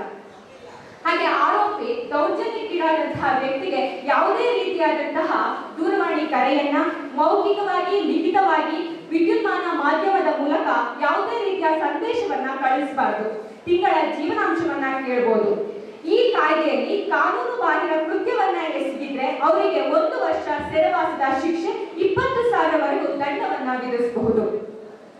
ಹಾಗೆ 2006ರಲ್ಲಿ ರಾಷ್ಟ್ರೀಯ ಕುಟುಂಬ ಆರೋಗ್ಯ ಇಲಾಖೆ ನಡೆಸಿದಂತಹ ಸಮೀಕ್ಷೆಯಲ್ಲಿ ಸುಮಾರು 83,703 ಮಹಿಳೆಯರು ದೌರ್ಜನ್ಯಕ್ಕೀಡಾಗಿದ್ದಾರೆ ಅಂತಾನೆ ಹೇಳ್ಬೋದು. ನಮಸ್ಕಾರಗಳು. ನನ್ನ ಹೆಸರು ಲಕ್ಷ್ಮಿ. ನಾನು ಮಾತಾಡ್ತಿರುವಂತಹ ವಿಷಯ ನಿಮಗೆಲ್ಲ ಗೊತ್ತಿದೆ, ಯಾಕಂದ್ರೆ ಇದುವರೆಗೂ ನಾವು ನೋಡ್ತಿರೋದು ಬರೀ ಬಾಲ್ಯ ವಿವಾಹ ಅಂತ ಮಾತ್ರ ಸುಮಾರು ಜನ ಮಾತಾಡೋದು. ಇವಾಗ ನಾವು ನೋಡ್ತಿರೋದು ಕೌಟುಂಬಿಕ ದೌರ್ಜನ್ಯ. ಇದರಿಂದ ಪ್ರತಿ ಬಾರಿ ಗೊತ್ತಾಗ್ತಿರೋದು ಹೇರಳವಾಗಿ ಹೆಣ್ಮಕ್ಳು. ಇದನ್ನ ಮೊದಲಿಗೆ 2005 ಸೆಪ್ಟೆಂಬರ್ 13ರಂದು ಅಂಗೀಕರಿಸಲಾಗುತ್ತೆ. ಆದರೆ ಇದನ್ನ ಮರುವಾಗಿ ಅಕ್ಟೋಬರ್ 26, 2006ರಲ್ಲಿ ಜಾರಿಗೊಳಿಸಲಾಗುತ್ತೆ. ಇದನ್ನ ಅನೇಕ ಬಾರಿ ವರ್ಗೀಕರಿಸಿ ಇದನ್ನ ಅಂಗೀಕರಿಸ್ತಾರೆ. ಇದಕ್ಕೆ ಮುಖ್ಯವಾದ ಕಾರಣ ಅವಾಗಿನಂತಹ ಕೆಲವು ನಿರ್ದೇಶನಗಳು ಅಥವಾ ಅವಾಗ ಇದ್ದಂತಹ ಕೆಲವು ಅಧಿಕಾರಗಳು. ಹೇರಳವಾಗಿ ಪ್ರತಿಯೊಬ್ಬ ಮನೆಯಲ್ಲೂ ಹೆಣ್ಮಕ್ಳು ಓದ್ತಾ ಇರಲಿಲ್ಲ. ಪ್ರತಿ ಗಂಡ್ಮಕ್ಳು ಸ್ಕೂಲ್ಗಳಿಗೆ ಹೋಗ್ತಾ ಇದ್ರು. ಆದ ಕಾರಣ ಹೆಣ್ಮಕ್ಳಿಗೆ ಶಿಕ್ಷಣ ದೊರಕ್ತಿರ್ಲಿಲ್ಲ. ಅಂತಹ ಕಾಲದಲ್ಲಿ ಕೌಟುಂಬಿಕ ದೌರ್ಜನ್ಯ ಹೇಗಾಗ್ತಿತ್ತು ಅಂತ ಹೇಳಿದ್ರೆ, ಪ್ರತಿಯೊಂದು ಮನೆಯಲ್ಲೂ ಪ್ರಧಾನವಾಗಿ ಗಂಡಸರಿರ್ತಿದ್ದು. ಆವಾಗ ಹೆಣ್ಮಕ್ಳಿಗೆ ಜಾಸ್ತಿ ಕೆಲಸ ಮಾಡಲಿಕ್ಕೆ ಮಾತ್ರ ಅವಕಾಶ ಇರ್ತಿತ್ತು ಹೊರತು ತನ್ನ ಆಸೆಗಳನ್ನ ಆಕಾಂಕ್ಷೆಗಳನ್ನ ಈಡೇರಿಸ್ಕೊಳ್ಳಿಕ್ಕೆ ಕಷ್ಟ ಆಗ್ತಿತ್ತು. ಹಾಗಿರ್ಬೇಕಾದ್ರೆ ಕೌಟುಂಬಿಕ ದೌರ್ಜನ್ಯಗಳು ಹೆಚ್ಚಾಗಿ ಪ್ರಭಾವ ಬೀರುತ್ತೆ. ಗಂಡ್ಮಕ್ಳಿಗೂ ದೌರ್ಜನ್ಯಗಳು ಆಗುತ್ತಿದ್ರು, ಹೆಣ್ಮಕ್ಳಿಗೆ ಹೇರಳವಾಗಿರ್ತಿತ್ತು. ಏನಕ್ಕೆ ಅಂತ ಹೇಳಿದ್ರೆ, 1,00,000 ಜನನ ಅನುಪಾತದಲ್ಲಿ ತಗೊಂಡ್ರೆ ಅದರಲ್ಲಿ 1000ಕ್ಕೂ ಹೆಚ್ಚಿನ ಪಾಲು ದೌರ್ಜನ್ಯಕ್ಕೊಳಗಾಗ್ತಿದ್ರು. ಅದರಲ್ಲಿ ದೌರ್ಜನ್ಯಕ್ಕೊಳಗಾದವರು ತಮ್ಮ ನೋವನ್ನು ಹೇಳಿಕೊಡ್ತಿದ್ದು ಕೇವಲ 5% ಮಾತ್ರ. ಇಂತಹ ಹೇರಳವಾದ ಸ್ಥಿತಿಯಲ್ಲಿ ಏನ್ ಮಾಡ್ಬೇಕಾಗುತ್ತೆ? ಹೆಣ್ಮಕ್ಳು ತಮ್ಮನ್ನ ತಾವೇ ಮುಂದಾಲೋಚನೆಯಿಂದ ತಮ್ಮ ನೋವುಗಳನ್ನ ಹೇಳ್ಕೋಬೇಕಾಗುತ್ತೆ. ಇಂತಹ ಸ್ಥಿತಿಯಲ್ಲಿ ನಮಗೆ ಸಿಕ್ಕುವಂತಹದ್ದು ಕೆಲವು ಕಾನೂನುಗಳು. ಅದು ಸೆಕ್ಷನ್ 498B ಅಲ್ಲಿ ಸಿಗುವಂಥದ್ದು, ಮತ್ತೊಂದು ಸೆಕ್ಷನ್ 304A ನಲ್ಲಿ ಸಿಗುವಂತಹ ಒಂದು ಹೇರಳವಾದ ಕಾನೂನು. ಇದರಲ್ಲಿ ಏನಂತ ಹೇಳಿದ್ರೆ, ದೌರ್ಜನ್ಯಕ್ಕೊಳಗಾದ ಮಹಿಳೆಗೆ ಅವಳ ಶಿಕ್ಷಣ, ಆರೋಗ್ಯ, ವಸತಿ ಹಾಗೂ ದೌರ್ಜನ್ಯದ ನಗದನ್ನ ನಿಗದಿಪಡಿಸಲಾಗಿರುತ್ತೆ. ಇದರಿಂದ ಅವರಿಗೆ ತನ್ನ ಮುಂದಿನ ಕರ್ತವ್ಯಗಳೇನು, ತನ್ನ ಮುಂದೆ ಏನ್ ಮಾಡ್ಬೇಕು ಅನ್ನೋದು ಗೊತ್ತಿರುವಾಗ ಅವಳಿಗೆ ವಸತಿಯನ್ನು ಕಲ್ಪಿಸಲಾಗಿರುತ್ತೆ. ಈ ವಸತಿಯಿಂದ ಅವಳು ಏನ್ ಮಾಡ್ಬೇಕಾಗಿರುತ್ತೆ? ತನ್ನ ಕುಟುಂಬದಿಂದ ಹೊರಗಿರ್ತಾರೆ. ಆದ್ರಿಂದ ಮುಂದಿನ ವಿದ್ಯಾರ್ಥಿನಿ ನೇಹಾ, ಪ್ರಥಮ B.Com.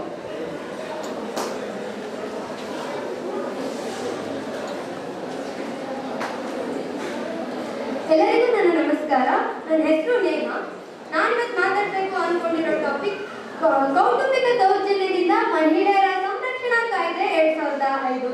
ವರದಕ್ಷಿಣೆ, ಕಿರುಕುಳ, ಮರ್ಯಾದಾ ಹತ್ಯೆ ಅಂತ ಪ್ರಕರಣಗಳು ಬೆಳಕಿಗೆ ಬಂದ ತಕ್ಷಣ ಪತ್ರಿಕೆಯಲ್ಲಿ ಕಣ್ಣಿಗೆ ರಾಚುವಂತ ಪದವೇ ಕೌಟುಂಬಿಕ ದೌರ್ಜನ್ಯ.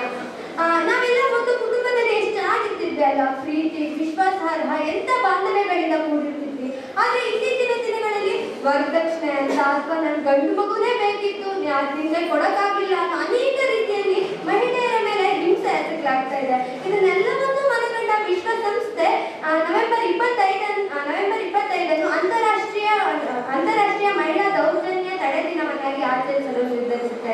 ವಿಶ್ವದಾದ್ಯಂತ ಇರುವ ಮಹಿಳೆಯರು ಎದುರಿಸುತ್ತಿರುವ ಅನೇಕ ಹಿಂಸೆಯನ್ನ ತಡೆಬೇಕು ಅನ್ನೋ ಅರಿವು ಈ ದಿನದ ಮುಖ್ಯ ಉದ್ದೇಶ ಆಗಿರುತ್ತೆ. ಅಷ್ಟಕ್ಕೂ ಕೌಟುಂಬಿಕ ದೌರ್ಜನ್ಯ ಅಂದ್ರೆ ಏನು ಅಂತ ನೋಡ್ತಾ ಹೋಗೋದಾದ್ರೆ ನಮ್ಗೆಲ್ರಿಗೂ ಗೊತ್ತೇ ಇದೆ. ಎಲ್ಲರ ಪ್ರಕಾರ ಏನಂತ ಹೇಳಿದ್ರೆ, ಒಬ್ಬ ಹೆಣ್ಣು ಪುರುಷನ ಮೇಲೆ ಅವಲಂಬಿತ ಆಗಿರ್ತಾನೆ. ಆರ್ಥಿಕವಾಗಿರ್ಬೋದು, ಯಾವುದೇ ರೀತಿಯಲ್ಲೂ ಸಹ ಏನೇ ನಿರ್ಧಾರ ತಗೋಬೇಕಾದ್ರೂ ಸಹ ಹೆಣ್ಣು ಪುರುಷನ ಮೇಲೆ ಅವಲಂಬನೆ ಆಗಿರ್ತಾನೆ ಅನ್ನೋ ಮೂಢನಂಬಿಕೆ ಇದ್ವಿ. ಯಾಕೆ 21ನೇ ಶತಮಾನದಲ್ಲಿ ಇದ್ವಿ ಅಲ್ವಾ, ಎಲ್ಲದರಲ್ಲೂ ಹೆಣ್ಣು ತಾನು ಮುಂದೆ ಇದ್ದೀನಿ ಅಂತ ಪ್ರತಿಬಿಂಬಿಸ್ಕೊಂತ ಇದ್ದಾಳೆ ಅಂತ ಹೇಳಿದ್ಮೇಲೆ ನಾವ್ ಯಾಕೆ ಆಗಿರ್ಬೇಕು? ವರದಕ್ಷಿಣೆ ಕೊಟ್ಟಿಲ್ಲ, ಹಾಗೆ ಹೀಗೆ ಅನ್ನೋ ಅನೇಕ ರೀತಿ ಕಾರಣಕ್ಕೆ ಹೆಣ್ಣನ್ನ ಅನೇಕ ರೀತಿಯಲ್ಲಿ ಶೋಷಣೆಗೆ ಒಳಪಡಿಸ್ತಾ ಇದ್ದಾರೆ. ಇದರ ಒಂದು ನೇರಳೆ ಬಣ್ಣದ ರಿಬ್ಬನ್ ಈ ಕೌಟುಂಬಿಕ ದೌರ್ಜನ್ಯ ತಡೆಯ ಸಂಕೇತ ಆಗಿರುತ್ತೆ. ಭಾರತದಲ್ಲಿಯೂ ಸಹ ದೌರ್ಜನ್ಯ ಹೆಚ್ಚಾಗುತ್ತಿರುವುದರ ಬಗ್ಗೆ ಭಾರತ ಸರ್ಕಾರ ಕಳವಳಗೊಂಡು 2005ರಲ್ಲಿ ಮಹಿಳಾ ದೌರ್ಜನ್ಯ ತಡೆ ಕಾಯ್ದೆಯನ್ನು ಅಂಗೀಕಾರ ಮಾಡುತ್ತೆ. ಇದರ ಅಡಿಯಲ್ಲಿ ಮಹಿಳೆಯರಿಗೆ ಅವಕಾಶ ಆಗುವಂತೆ, ಮಹಿಳೆಯರಿಗೆ ನ್ಯಾಯ ಒದಗಿಸುವಂತೆ ಅನೇಕ ರೀತಿಯ ಕ್ರಮಗಳನ್ನು ಕೈಗೊಳ್ಳಲಾಗುತ್ತೆ. ಏನಂತ ಹೇಳಿದ್ರೆ, ಈಗ ಮಹಿಳೆಯರಿಗೆ ಒಂದು ಆತಂಕ ಇರುತ್ತೆ. ಇವಾಗ ನಾನು ಯಾವುದೋ ಒಂದು ರೀತಿಯಲ್ಲಿ ನನ್ನ ಶೋಷಣೆ ಆಗ್ತಾ ಇದೆ ಅಂತ ಯಾರ ಹತ್ರ ಹೇಳ್ಕೊಂಡ್ರೆ ನನ್ನ ಎಲ್ಲಿ ಮನೆಯಿಂದ ಹೊರಗೆ ಹಾಕ್ತಾರೋ ಅಂತ ಹೇಳಿ. ಅದಕ್ಕೆ ಸರ್ಕಾರ ಇದರಲ್ಲಿ ಕಾನೂನನ್ನು ಏನಂತ ಹೇಳ್ತಾ ಹೇಳಿದ್ರೆ, ಯಾವುದೇ ರೀತಿಯಲ್ಲೂ ಸಹ ಆ ಮಹಿಳೆಯನ್ನು ಮನೆ. ಈ ಚರ್ಚಾ ಸ್ಪರ್ಧೆಯ ಕೊನೆಯ ವಿದ್ಯಾರ್ಥಿನಿ ವೆರೋನಿಕಾ, ಪ್ರಥಮ B.Com.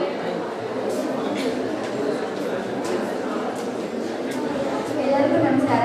ನನ್ನ ಹೆಸರು ವೆರೋನಿಕಾ. ನಾನು ಈಗ ಕೌಟುಂಬಿಕ ದೌರ್ಜನ್ಯದಿಂದ ಮಹಿಳೆಯರ ಸಂರಕ್ಷಣೆ ಕಾಯ್ದೆ 2005 ಬಗ್ಗೆ ಮಾತಾಡ್ತಾ ಇದ್ದೀನಿ. ಈಗ ವೆರೋನಿಕಾ. ಈಗ ನಾನು ಹೇಳ್ತಿರೋದು ಒಂದು ಕೌಟುಂಬಿಕ ಯೋಜನೆ ಯಾಕಂದ್ರೆ ಏನು, ಈಗ ಒಂದು ಮಹಿಳೆ ಕೌಟುಂಬಿಕ ಯೋಜನೆಗೆ ಹೇಗೆ ಒಳಗಾಗ್ತಾರೆ ಅಂತ. ಈಗ ಆಲ್ಮೋಸ್ಟ್ ಹೇಗಿದ್ದಾರೆ, ನಾನು ಹೇಳಿದ್ದು ನನ್ನ ಒಪಿನಿಯನ್.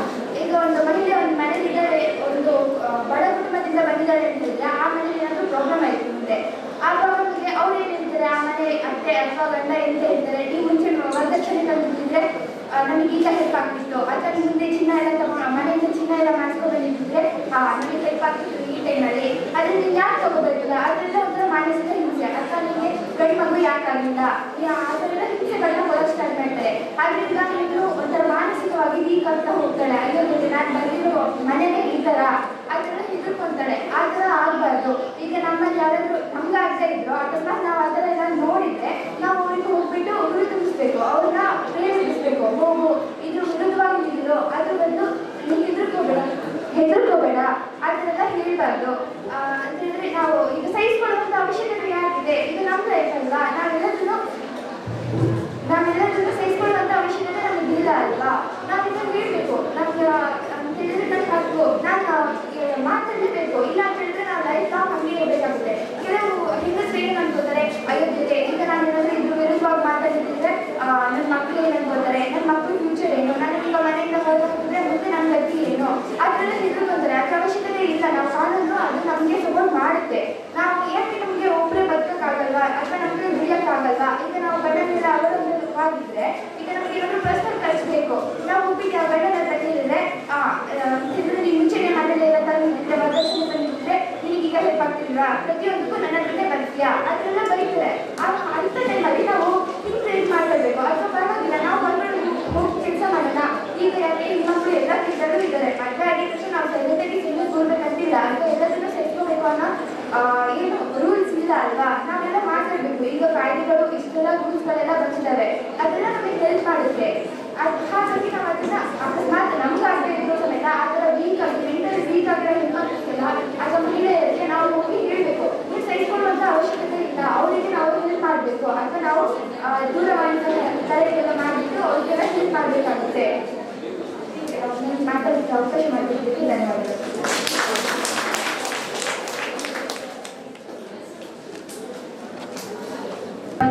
ಚರ್ಚಾ ಸ್ಪರ್ಧೆ ಮುಕ್ತಾಯವಾಗುತ್ತದೆ. ಈ ಚರ್ಚಾಗೋಷ್ಠಿಗೆ ಅಧ್ಯಕ್ಷತೆ ಮತ್ತು ತೀರ್ಪುಗಾರರಾಗಿದ್ದಂತಹ ಡಾಕ್ಟರ್ ಅಂಜನಾ ರೆಡ್ಡಿ ಅವರಿಗೆ ಮತ್ತು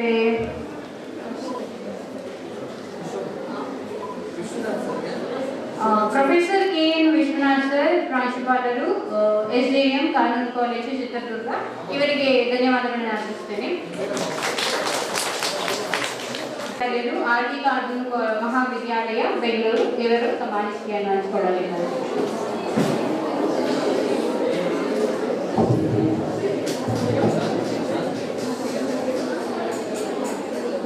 ಗುಡ್ ಆಫ್ಟರ್ನೂನ್ ವನಲ್ಲ. ಉದ್ಘಾಟನೆಯನ್ನು ಮಾಡಿದಂಥ ದ್ವಾರಕನಾಥ್ ಬಾಬು ನಿರ್ದೇಶಕರ ಶಾಸನಸು ಹಾಗೂ ಅಧ್ಯಕ್ಷತೆ ವಹಿಸಿದಂಥ ನಿಮ್ಮ ನೆಚ್ಚಿನ ಪ್ರಾಂಶುಪಾಲರಂಥ ಅನಂತ್ ಸರ್, ತೀರ್ಪುಗಾರರಾಗಿ ಆಗಮಿಸಿದಂಥ ನನ್ನ ಸ್ನೇಹಿತ ವಿಶ್ವನಾಥ್ ಹಾಗೂ ಚಂದ್ರಕಲಾ ಮೇಡಮ್ ಅವರು, ಹಾಗೂ ಪ್ರಾಸ್ತಾವಿಕ ನುಡಿ ಹಾಗೂ ಆಜಂಪುರ ಜಿ ಸೂರಿ ಪ್ರತಿಷ್ಠಾನ ಕಡೂರು ಸೂರಿ ಶ್ರೀನಿವಾಸ್ ಅವರು, ಹಾಗೂ ಗೌರವಾನ್ವಿತ ಅತಿಥಿಗಳಾದಂಥ ಇಮ್ರಾನ್ ಅಹಮದ್ ಬೇಗ್ ಅಂಡ್ ರವಿ ಗಲ್ವಾಡ್, ಹಾಗೂ ಈ ಕಾರ್ಯಕ್ರಮಕ್ಕೆ ಮಾತನಾಡಲು ಬಂದಿದ್ದ ಸುಜೇತಾ ಬಿ ವಕೀಲರು, ಹಾಗೂ ಇದೆಲ್ಲರ ಜೊತೆಗೆ ಡಾಕ್ಟರ್ ರೇವಯ್ಯ ಒಡೆಯರ್ ಈ ಸಂಶೋಧನಾ ಮುಖ್ಯಸ್ಥರು, ಹಾಗೂ ಕನ್ನಡ ವಿಭಾಗದ ಪ್ರಾಧ್ಯಾಪಕರಾದ ಉಮಾಶಂಕರ್, ಇವರೆಲ್ಲರಿಗೂ ವಂದಿಸುತ್ತಾ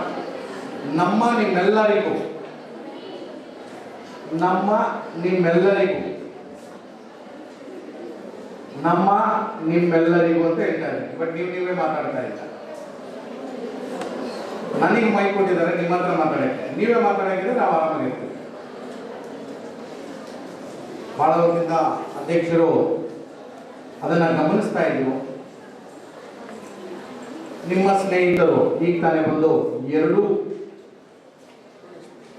ಕಾಯಿದೆಗಳ ಬಗ್ಗೆ ಅವರ ಮಂಡನೆಯನ್ನು ಮಂಡಿಸುವಾಗ ಒಂದಿಷ್ಟು ಜನ ಅದನ್ನು ಬಹಳ ಶ್ರದ್ಧೆಯಿಂದ ಕೇಳ್ತಾ ಇದ್ರು, ಒಂದಿಷ್ಟು ಜನ ನೋಟ್ಸ್ ಮಾಡೋದನ್ನು ಅಬ್ಸರ್ವ್ ಮಾಡಿದ್ದೀವಿ. ಆದರೆ ಒಂದಿಷ್ಟು ಜನ ನಿಮ್ಮದೇ ಆದಂಥ ನಿಮ್ಮ ಲೋಕದಲ್ಲಿ ಇದ್ದೀರಿ ಅನ್ನೋದನ್ನ ಹೇಳಕ್ಕೆ ನಾನು ಇಷ್ಟಪಡ್ತೇನೆ. ಯಾವುದೇ ಒಂದು ಪ್ರೆಸೆಂಟೇಷನ್ನು ಈ ರೀತಿ ಹೇಳಿದರೆ ನಾವು ಅಲ್ಲಿ ನಿಂತು ಮಾತಾಡೋದಕ್ಕೂ ಇಲ್ಲಿ ನಿಂತು ಮಾತಾಡೋದಕ್ಕೂ ವ್ಯತ್ಯಾಸ. ನೀವೇನು ಮಾತಾಡಬೇಕಂತ ಆಸೆ ಪಡ್ತಿದ್ದೀರಾ, ಒಂದು ಸಿಸ್ಟಮ್ಯಾಟಿಕ್ ಅಂತ ಏನು ಕರಿತೀವಿ ಆ ಒಂದು ಪದ್ಧತಿಗೆ ಅನುಗುಣವಾಗಿ ಬಂದು ಇಲ್ಲಿ ನಿಂತು ಮಾತಾಡಿದಾಗ ಮಾತ್ರ ಅದು ಅರಿವಾಗುತ್ತೆ. ಒಬ್ಬ ವಿದ್ಯಾರ್ಥಿಯಾಗಿ ನಾನು ಅಲ್ಲಿ ನಿಮ್ಮ ಜಾಗದಲ್ಲಿ ನಾನು ಸುಮಾರು ಈ ಥರ ಲೆಕ್ಚರ್ ಕೇಳಿ ಕುಳಿತಾಗ ನೀವು ಏನಿವತ್ತು ಮಾತಾಡಿಕೊಂಡು ನೆಮ್ಮದಿಯಾಗಿದ್ದೀರೋ ಅಷ್ಟೇ ನಾವು ಮಾಡಿದ್ದೀವಿ, ತಪ್ಪು ಮಾಡಿರ್ತೇವೆ. ಆದರೆ ನಮ್ಮ ಗುರುಗಳು ಹೇಗೆ ನಮ್ಮನ್ನು ತಿದ್ದಿ ನಿಲ್ಲಿಸಿದ್ದಾರೆ ಅದೇ ಥರ ಒಂದು advice, just whenever your city any of this kind of lectures you listen and please create a notes. Of course ಬೆಳಿಗ್ಗೆಯಿಂದ ಅದೇ ಬಾಲ್ಯ ವಿವಾಹ, ಅದೇ ಮತ್ತು ಕೌಟುಂಬಿಕ ದೌರ್ಜನ್ಯದ ಮಹಿಳಾ ಸಂರಕ್ಷಣಾ ಕಾಯ್ದೆ ಕೇಳಿ ಬೋರ್ ಆಗಿರುವುದು. ಆದರೂ ಇವತ್ತಿನ ಪರಿಸ್ಥಿತಿಗೆ ತಮ್ಮೆಲ್ಲರ ಸಹಾಯ ಹಸ್ತ ಎಷ್ಟೋ ಮಹಿಳೆಯರಿಗೆ ಬೇಕಾಗಿದೆ. ತಮ್ಮ ಅನುಭವಗಳು ಈಗ ನಿಮ್ಮ ಮನೆಯಲ್ಲಿ ನಿಮಗೆ ಗೊತ್ತಿರುತ್ತೆ, ಖಂಡಿತ ನಿಮಗೆ ಗೊತ್ತಿರುತ್ತೆ. ನಿಮ್ಮ ಮನೆಯಲ್ಲಿ ಎಷ್ಟೋ ಜನಕ್ಕೆ ಈಗ ಇನ್ಕ್ಲೂಡಿಂಗ್ ನಮ್ಮ ಮನೆಯಲ್ಲಿ ಅಂತ ಹೇಳಿದ್ರೆ ತಪ್ಪಾಗಲಾರದು, ನಮ್ಮ ಅಕ್ಕಂದಿರಿಗೆ ಮದುವೆ ಮಾಡುವಾಗ ನಮ್ಮ ವಯಸ್ಸು ಚಿಕ್ಕದು, ಆಗ ಇದು ಬಾಲ್ಯ ವಿವಾಹ ಎಂದು ಹೇಳುವ ಶಕ್ತಿಯೂ ಇಲ್ಲದಂಥ ವಯಸ್ಸು. ಆದರೆ ಇತ್ತೀಚಿನ ದಿನಗಳಲ್ಲಿ ಇದು ಕಡಿಮೆ ಆಗಿದೆ ಎಂದರೆ ತಪ್ಪಾಗಲಾರದು. ನಮ್ಮಂಥ ಒಂದು ಭಾರತ ದೇಶ ಅಲ್ಲ, ಅಮೇರಿಕ ಅಂತ ದೇಶದಲ್ಲೂ ಇವತ್ತೂ ಬಾಲ್ಯ ವಿವಾಹ ಇರ್ಬೋದು, ಕೌಟುಂಬಿಕ ದೌರ್ಜನ್ಯಗಳಿರ್ಬೋದು. ಆದರೆ ಕೌಟುಂಬಿಕ ದೌರ್ಜನ್ಯಗಳ ಬಗ್ಗೆ ಹೇಳುವುದಾದರೆ ಈಗಿನ ಪರಿಕಲ್ಪನೆ ಖಂಡಿತ ತಪ್ಪಾಗಿದೆ. ನಿಮ್ಮಂಥ ಹೆಣ್ಣು ಮಕ್ಕಳು ಕೌಟುಂಬಿಕ ದೌರ್ಜನ್ಯದ ಡೆಫಿನೇಷನ್ ಓದುವಂಥ ಅವಶ್ಯಕತೆ ಇದೆ. ಯಾರೋ ಒಂದು ಗಂಡಿಗೆ ಕಾಫಿ ಮಾಡಿಕೊಟ್ಟಿಲ್ಲ ಅಂತಂದರೆ, ಅಥವಾ ನೀನು ಇವತ್ತು ಹೋಗ್ಬೇಡ, ಇವತ್ತು ಶಾಪಿಂಗ್ ಹೋಗ್ಬೇಡ, ಮಾರ್ಕೆಟ್ ಹೋಗ್ಬೇಡ, ಈ ಮೊಬೈಲ್ ತಗೋಬೇಡ ಅಂದರೆ ಡೈವರ್ಸ್ ಕೇಸಸ್ ಬರ್ತಕ್ಕಂಥದ್ದು. 2000 2000ನೇ ಇಸ್ವಿಯಲ್ಲಿ ಎಲ್ಲೂ ಫ್ಯಾಮಿಲಿ ಕೋರ್ಟ್ಸ್ ಅಂತ ಇರಲಿಲ್ಲ. ಇರ್ತಕ್ಕಂಥ ನ್ಯಾಯಾಲಯದಲ್ಲಿ 1, 2 ಅಥವಾ 1 ದಿನದಲ್ಲಿ ಮಂಗಳವಾರ ಅಥವಾ ಶುಕ್ರವಾರ ಒಂದು ಫ್ಯಾಮಿಲಿ ಕೋರ್ಟ್ಸ್ ಕೇಸಸ್ ಮಾಡ್ತಾರೆ. 2000 ಇಡೀ ನಿಮ್ಮ ಜಿಲ್ಲೆಗೆ ಸಂಬಂಧಪಟ್ಟಂತೆ ಸರ್ವೇ ಸಾಮಾನ್ಯ ಒಂದು 100 ಕೇಸ್ ಇದ್ದರೆ ಹೆಚ್ಚು. ಈಗ ಕನಿಷ್ಠ ಅಂದರೆ 5,000-6,000. ಬೆಂಗಳೂರು ಅಂತ ನಗರದಲ್ಲಿ 8 ಕೋರ್ಟ್ ಇದೆ ಇವತ್ತು. ಕೌಟುಂಬಿಕ ದೌರ್ಜನ್ಯಗಳ ಅಲ್ಲ, ಇವು ಬುದ್ಧಿ ಹೇಳುವುದಕ್ಕೆ ದೌರ್ಜನ್ಯವೆಂದು ತಿಳಿದು ಅಪ್ಲೈ ಮಾಡಿರ್ತಕ್ಕಂಥ ಡೈವರ್ಸ್ ಕೇಸಸ್ ಇವತ್ತು ಮೋರ್ ದೆನ್ 32,000 ಕೇಸಸ್ ಇನ್ ಬ್ಯಾಂಕ್. ಅದಕ್ಕೆ ಯಾವುದೇ ಒಂದು ಕಾಯಿದೆ, ಆ ಕಾಯಿದೆಯ ಉದ್ದೇಶವನ್ನು ಪರಿಪೂರ್ಣವಾಗಿ ಓದಿ, ಆ ಕಾಯಿದೆಗೆ ಏನು ಪರಿಪೂರ್ಣತೆ ಕೊಡಬಹುದು ಕೊಡಿ. ಆ ಕಾಯಿದೆಯ ದುರುಪಯೋಗವನ್ನು ಮಾಡುವುದನ್ನು ಕಡಿಮೆ ಮಾಡಬೇಕಾಗಿ ತಮ್ಮೆಲ್ಲರ ವಿನಂತಿ. ಈ 2 ಮಾತುಗಳನ್ನು ಹೇಳ್ತಾ ನನಗೆ ಮತ್ತು ಇಲ್ಲಿಗೆ ಕರೆದಂಥ ನಮ್ಮ ಅಧ್ಯಕ್ಷರಾದಂಥ ದ್ವಾರಕನಾಥ್ ಸರ್ಗೆ ವಂದಿಸುತ್ತಾ, ಹಾಗೂ ನಿಮ್ಮ ಕಾಲೇಜಿನ ಪ್ರಾಂಶುಪಾಲರು ಮತ್ತು ಅಧ್ಯಾಪಕರ ವೃಂದಕ್ಕೂ ವಂದಿಸುತ್ತಾ, ನಿಮ್ಮೆಲ್ಲರ ಭವಿಷ್ಯ ಮುಂದೆ ತುಂಬ ಚೆನ್ನಾಗಿರಲಿ ಎಂದು ಹಾರೈಸುತ್ತಾ ನನ್ನ 2 ಮಾತುಗಳು. ವಂದನೆಗಳು ಸರ್.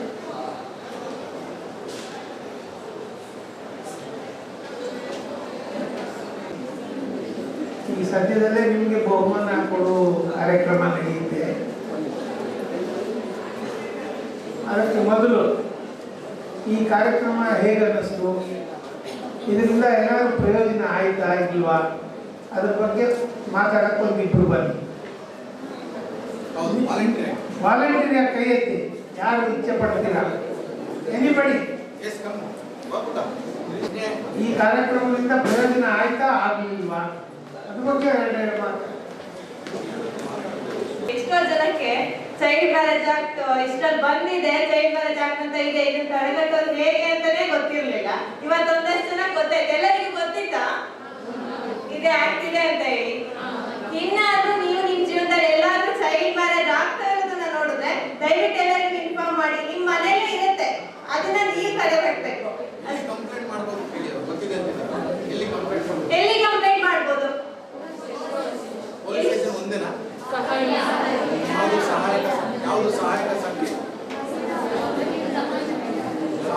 ಸಹಾಯಕ ಸಂಖ್ಯೆ 1098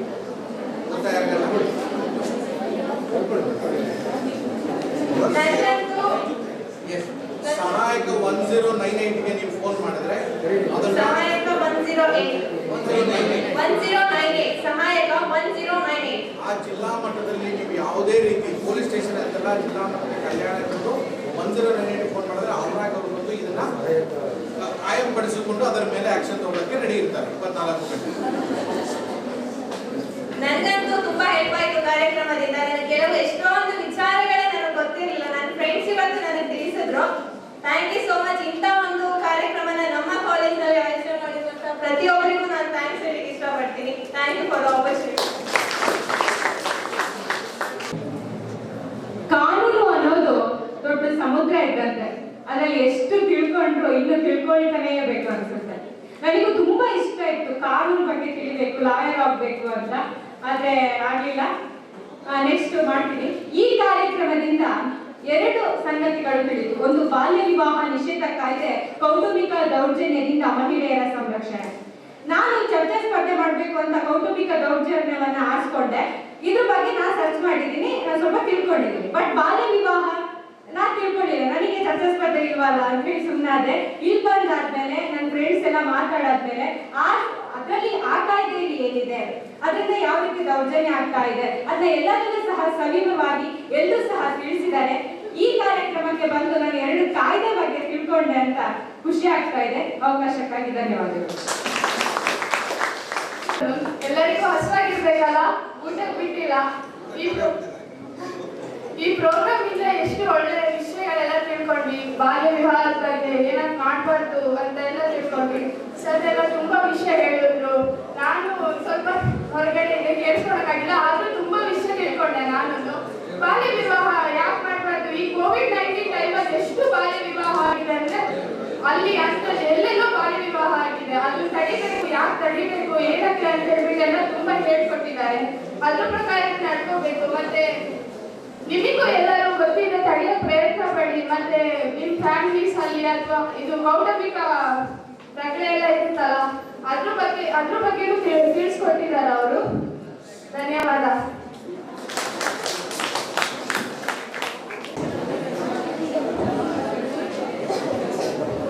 ಈ ಒಂದು ಕಾರ್ಯಕ್ರಮ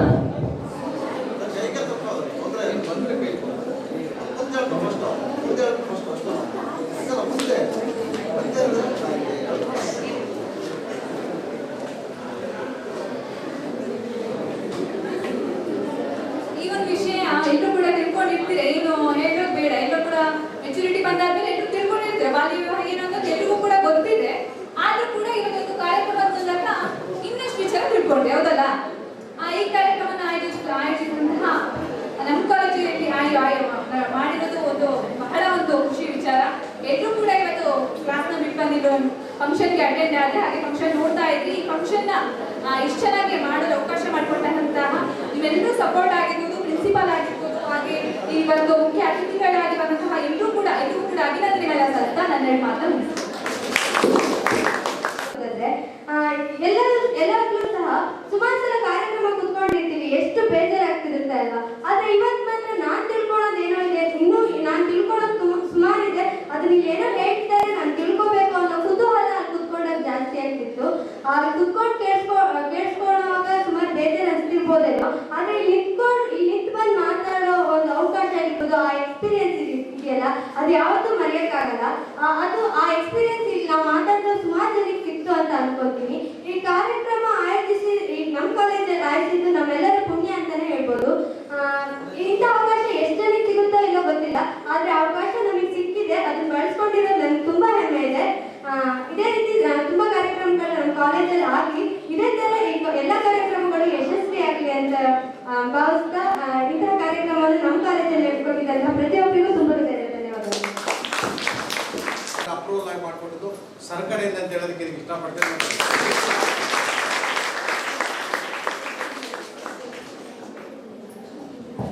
ಭಾವಗೀತೆಯನ್ನ ಶರದಿ ಅವರು ಮಾಡ್ತಾ ಇದ್ದಾರೆ. ಕರುಣಾಳುವ ಬೆಳಕು ಮುಸುಕಿದೆ ಮಬ್ಬಿನಲ್ಲಿ ಕೈ ಹಿಡಿದು ನಡೆಸೆನ್ನು ഇരുಳು ಕತ್ತಲೆಯಾಗವಿ ಮನೆ ದೂರ ಕನಿಕರಿಸಿ ഇരുಳು ಕತ್ತಲೆಯಾಗವಿ ಮನೆ ದೂರ ಕನಿಕರಿಸಿ ಕೈ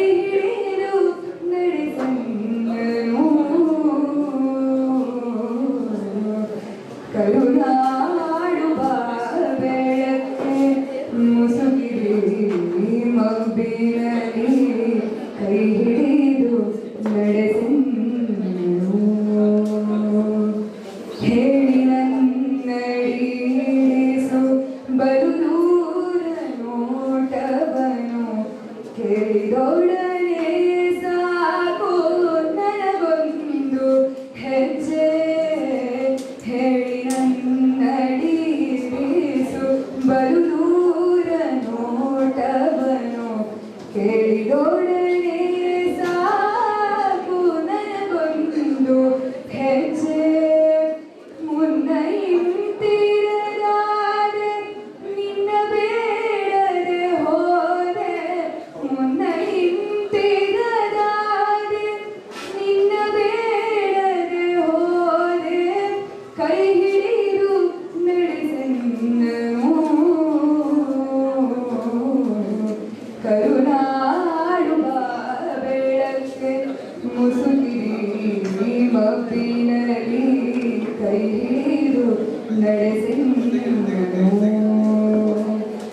ಇಷ್ಟು ದಿನ ಸಲಹಿರುವೆ ಈ ಮೂರ್ಖನನು ನೀನು, ಮುಂದೆಯೂ ಕೈ ಹಿಡಿದು ನಡೆಸದೆಯಾ. ಕಷ್ಟದ ಅಡವಿಯ ಕಳೆದು ಬೆಟ್ಟ ಹೊಳೆಗಳ ಹಾದು, ಕಷ್ಟದ ಅಡವಿಯ ಕಳೆದು ಬೆಟ್ಟ ಹೊಳೆಗಳ ಹಾದು, ಇರುಳನ್ನು ನೂಕದಿದೆಯಾ. ಬೆಳಗಾದ ಹೊಳೆಯದೆ ಹಿಂದೊಮ್ಮೆ ನಾನೊಲಿದು, ಬೆಳಗಾದ ಹೊಳೆಯದೆ ಹಿಂದೊಮ್ಮೆ ನಾನೊಲಿದು, ಈ ನಡುವೆ ಕಳಕೊಂಡ ದಿವ್ಯ ಮುಖನಗುತ್ತ.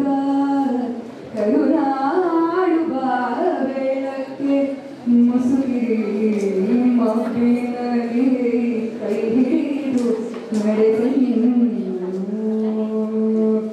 ഇരുಳು ಕತ್ತಲೆಯಾಗಲಿ ಮನದೂರ ಕನಿಕರಿಸಿ, ഇരുಳು ಕತ್ತಲೆಯಾಗಲಿ ಮನದೂರ ಕನಿಕರಿಸಿ, ಕೈ ಹಿಡಿದು ನಡೆಸೆಂದನು. ಕರುನಾಡುವ ಬೆಳಕ್ಕೆ ಮುಸುಕಿರಿ ಮಬ್ಬಿನಲ್ಲಿ ಕೈ ಹಿಡಿದು ನಡೆಸೆಂದನು. ಧನ್ಯವಾದ. ಇದೆ ಏನೋ ಫಲಿತಾಂಶ ಅಲ್ವಾ? ಇದೀವೋ ಇಲ್ವೋ? ಊಟ ಮಾಡಿದ ನಂತರ ಪ್ರೈಸ್ ಮಾಡೋಣವಾ ಬೇಡವಾ? ಒಂದು 10 ನಿಮಿಷ ಊಟ ಪೋಸ್ಟ್ ಮಾಡೋಣವಾ? ಹೌದು ಬಿಡಿ. ಅಣ್ಣಾ ಹಜಾರೆ ಅವರು, ಮಹಾತ್ಮ ಗಾಂಧೀಜಿಯವರು ಅನೇಕ ದಿನಗಳ ಕಾಲ ಉಪವಾಸದಲ್ಲಿ ನಾವು 10 ನಿಮಿಷ ತಾನೇ ಇಡೋಣ. 10 ನಿಮಿಷ ಮುಂದೂಡೋಣವಾ? ಓಕೆ. ಫಲಿತಾಂಶ ಬಂದಿದೆ. ಯಾರು ಅತ್ಯುತ್ತಮ ಮಾತಾಡಿದಿರಿ, ಯಾರು ಪ್ರೈಸ್ ತಗೊಂಡಿರೋ ವಿಚಾರವನ್ನ ನಮ್ಮ ವಿಶ್ವಾಸ ಅವರು ಹೇಳ್ತಿದ್ದಾರೆ. ಈಗ ವಿಶ್ವಾಸ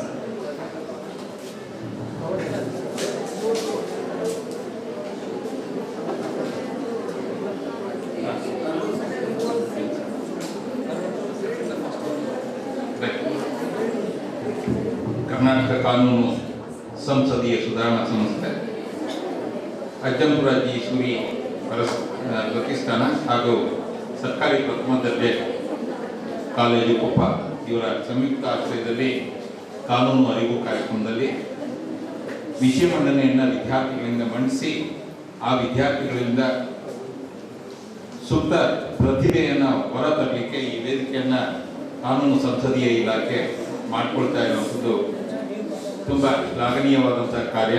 ಇಂಥ ಕಾರ್ಯಕ್ಕೆ ಮುನ್ನುಡಿಯನ್ನು ಬರೆದಂಥವರು ಬೇರೆ ಯಾರೂ ಇಲ್ಲ, ಶ್ರೀಯುತ ಕೆ ದ್ವಾರಕನಾಥ್ ಬಾಬು ಹಾಗೂ ಡಾಕ್ಟರ್ ರೇವಯ್ಯ ಒಡೆಯರ್ ಸರ್ ಅವರು. ಬಹಳ ಭಿನ್ನವಾದಂಥ ಇದು 2ನೇ ಕಾರ್ಯಕ್ರಮ. ಯಾಕೆಂತಂದರೆ ನಿನ್ನೆ ಕಾನೂನು ಕಾಲೇಜಲ್ಲಿ ಇದೇ ರೀತಿಯಾಗಿ ಕಾನೂನು ವಿದ್ಯಾರ್ಥಿಗಳಿಗೆ ವಿಷಯ ಮಂಡನೆಯನ್ನು ಮಾಡಲಾಗಿತ್ತು. ಇವತ್ತು ಜನರಲ್ ಡಿಗ್ರಿನಲ್ಲಿ ಮತ್ತೆ ಕಾನೂನು ವಿಷಯಗಳ ಬಗ್ಗೆ ಎಷ್ಟು ಮನವರಿಕೆಯನ್ನು ವಿದ್ಯಾರ್ಥಿಗಳು ಮಾಡಿಕೊಂಡಿದ್ದಾರೆ ಅನ್ನೋದನ್ನು ತಿಳ್ಕೊಳ್ಳೋದಕ್ಕೆ ಇದೊಂದು ಪ್ರಾಯೋಗಿಕವಾಗಿ ಈ ಸರ್ಕಾರಿ ಕಾಲೇಜಲ್ಲಿ ಹಮ್ಮಿಕೊಂಡಿರುವಂಥದ್ದು ಬಹಳ ಶ್ಲಾಘನೀಯವಾದಂಥ ಕೆಲಸ. ಇಲ್ಲಿಯೂ ಸಹ ವಿದ್ಯಾರ್ಥಿನಿಯರು ಹೆಚ್ಚಿನ ಸಂಖ್ಯೆಯಲ್ಲಿ ವಿಷಯ ಮಂಡನೆಯನ್ನ ಮಾಡಿದ್ದಾರೆ. ಒಟ್ಟು 2 ಕಾಯ್ದೆಗಳನ್ನ ತಮಗೆ ನೀಡಲಾಗಿತ್ತು. ಒಂದು ಬಾಲ್ಯ ವಿವಾಹ ನಿಷೇಧ ಕಾಯ್ದೆ ಮತ್ತೆ ಕೌಟುಂಬಿಕ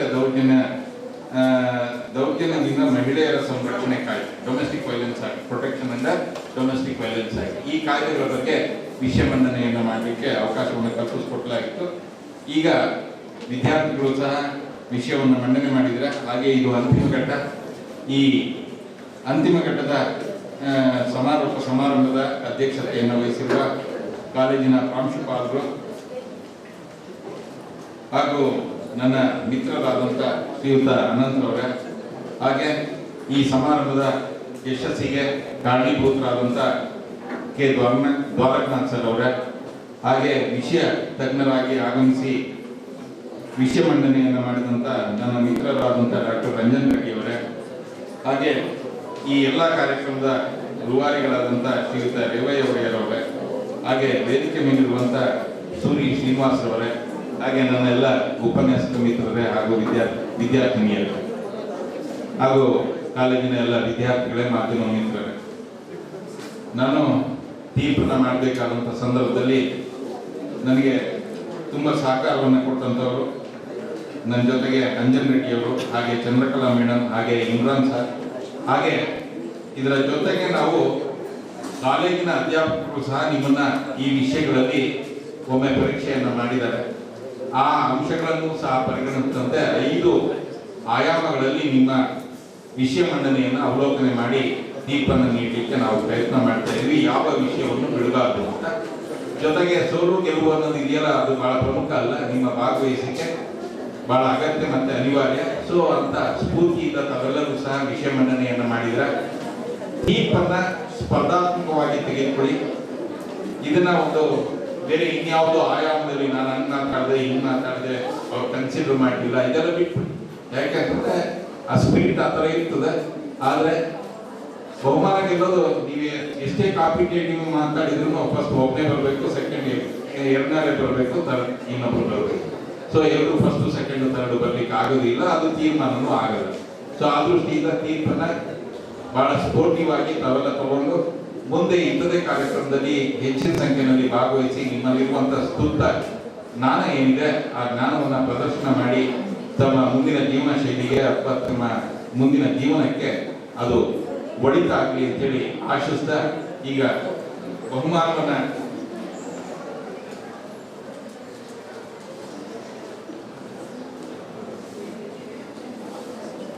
ಅಂಶದ ಬಗ್ಗೆ ತಿಳಿಸ್ತಾ ನಿಮಗೆ ಪ್ರಾರಂಭದಲ್ಲಿ ವಿಷಯ ಮಂಡನೆ ಮಾಡಬೇಕಾದಾಗ ರೇವಯ್ಯ ಒಡೆಯರ್ ಸರ್ ಅವರು ಯಾವ ರೀತಿಯಾಗಿ ನಾವು ತೀರ್ಮಾನವನ್ನ ಮಾಡ್ತೀವಿ, ಎಷ್ಟು ಅಂಕಗಳಿದೆ, ಇದನ್ನೆಲ್ಲ ಮಾರ್ಗಸೂಚಿಗಳನ್ನ ನೀಡಿದ್ರು. ನಿಮಗೆ ಕಾಲಾವಕಾಶ ಎಲ್ಲ ಹೇಳಿದ್ರು. ಮೊದಲನೇ ಬಹುಮಾನ, ದ್ವಿತೀಯ ಬಹುಮಾನ ಮತ್ತೆ ತೃತೀಯ ಬಹುಮಾನ ಕ್ಯಾಶ್ ಪ್ರೈಸಸ್ ಅನ್ನು ಸಹ ಅನೌನ್ಸ್ ಮಾಡಿದ್ರು. ಜೊತೆ ಮತ್ತೆ ಅದರಲ್ಲಿ ನಾವು ಒಂದಷ್ಟು ಕಾಲದಲ್ಲಿ ಬದಲಾವಣೆ ಮಾಡಿದ್ವಿ. 8 ನಿಮಿಷದಿಂದ ಅದನ್ನ 5 ನಿಮಿಷಕ್ಕೆ ಆಲ್ಟ್ರೇಷನ್ ಮಾಡ್ಕೊಂಡ್ವಿ. ಜೊತೆಗೆ 10 ಮಾರ್ಕ್ಸ್ ಅಂತ ಹೇಳಿದ್ವಿ. ನಿಮ್ಮನ್ನ ನಾವು ಎವ್ಯಾಲ್ಯೂಯೇಟ್ ಮಾಡೋದು 15 ಮಾರ್ಕ್ಸಿಗೆ. ಆ 15 ಮಾರ್ಕ್ಸ್ ಅಲ್ಲಿ 3 ಅಂಶಗಳನ್ನು ನಾವು ಪರಿಗಣಿಸಿದೀವಿ. ಒಂದು ಕಂಟೆಂಟ್, ನೀವೇನು ವಿಷಯ ಮಂಡನೆಯನ್ನ ಮಾಡಿದ್ರೆ ಆ ಕಂಟೆಂಟ್. ಎರಡನೇದು your confidence, how you have your confidence why making the presentation. ನೀವು ಎಷ್ಟು ಸ್ಪಷ್ಟವಾಗಿ ವಿಷಯ ಮಂಡನೆ ಮಾಡಿದ್ರಿ, ಇದು ಸ್ಟೇಜ್ ಫಿಯರ್ ಇತ್ತ ಅಥವಾ ಇಲ್ವಾ.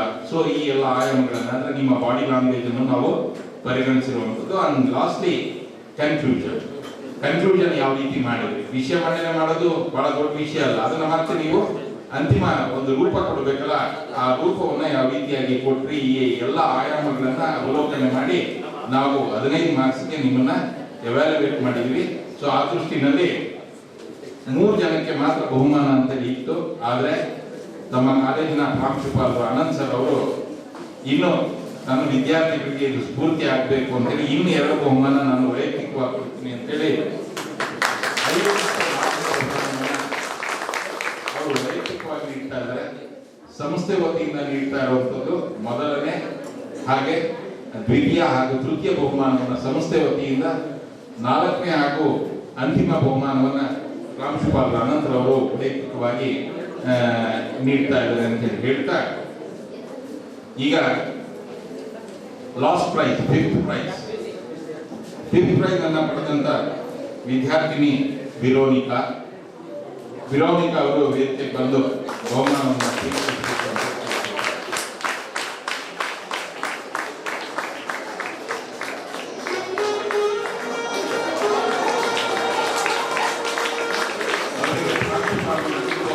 ಹಾಗೂ ಸೂರ್ಯ ಅವರು ಪುಸ್ತಕದ ಕೊಡುಗೆಯನ್ನು ನೀಡುತ್ತಾ ಅವ್ರನ್ನ ಸನ್ಮಾನಿಸಿದ್ದಾರೆ. ಕುಮಾರಿ ವಿರೋನಿಕಾ ಅವರಿಗೆ ತಮ್ಮೆಲ್ಲರ ಪರವಾಗಿ ಧನ್ಯವಾದಗಳನ್ನು ಸಲ್ಲಿಸುತ್ತಾರೆ.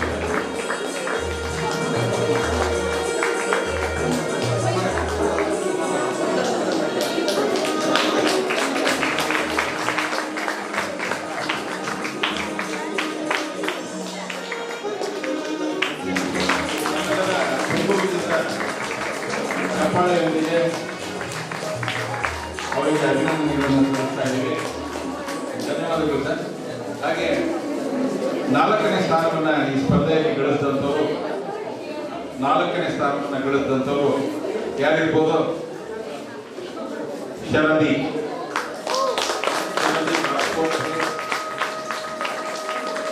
ಎಲ್ಲರ ಜೋರಾದ ಚಪ್ಪಾಳೆಯೊಂದಿಗೆ ಅವರು ವೇದಿಕೆಗೆ ಬಂದು ಬಹುಮಾನವನ್ನು ಸ್ವೀಕರಿಸಬೇಕಾಗಿ ಕೇಳ್ಕೊಳ್ತಾರೆ. ತಮ್ಮೆಲ್ಲರ ಜೋರಾದ ಚಪ್ಪಾಳೆಯೊಂದಿಗೆ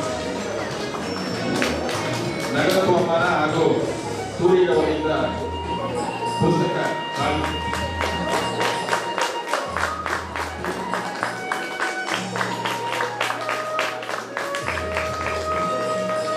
ಹಾಗೆ 3ನೇ ಬಹುಮಾನವನ್ನು ಗಳಿಸಿದಂಥವ್ರು ಯಾರು ಅಂತ ನಿಮ್ಗೆ ನಿರೀಕ್ಷೆ ಇರ್ಬೋದು. ಯಾರು ಅಂತೀರ ನಾವು ಹೇಳ್ತೀರಾ? ಕುಮಾರಿ ಸುಷ್ಮಿತಾ.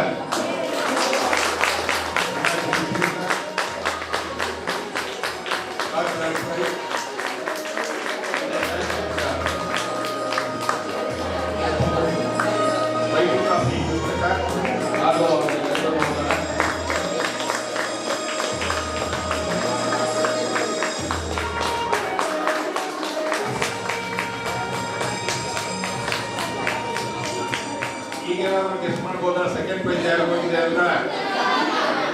ಯಾರು ಯಾರು? ಚಂದನ. ತಪ್ಪು. ನೇಹ ಅವರಿಗೆ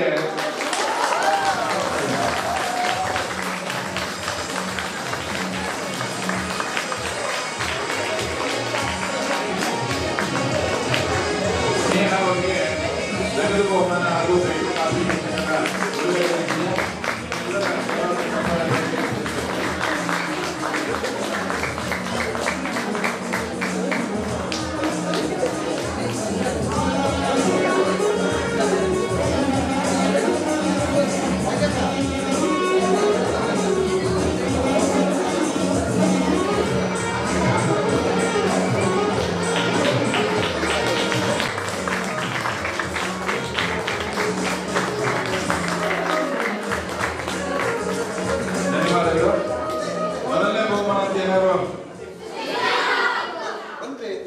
ಮೊದಲನೇ ಬಹುಮಾನ ಸುಷ್ಮಿತಾ ಸುಶೀತಾ. ರೈಟ್, ನಿಮ್ಮ ಆಯ್ಕೆ.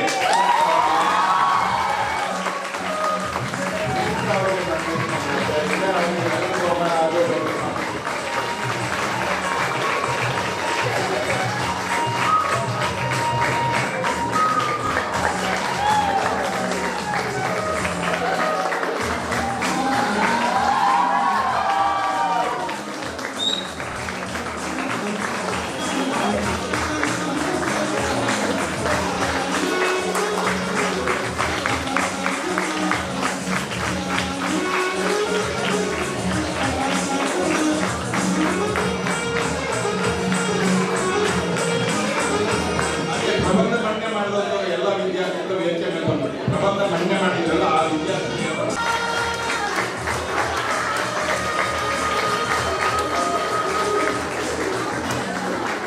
Thank you. ಹಾಗೆ ವಿಷಯ ಮಂಡನೆ ಮಾಡಿದಂತ ವಿದ್ಯಾರ್ಥಿನಿಯವರೆಲ್ಲರೂ ವೇದಿಕೆ ಮುಂಭಾಗದಲ್ಲಿ ಬನ್ನಿ.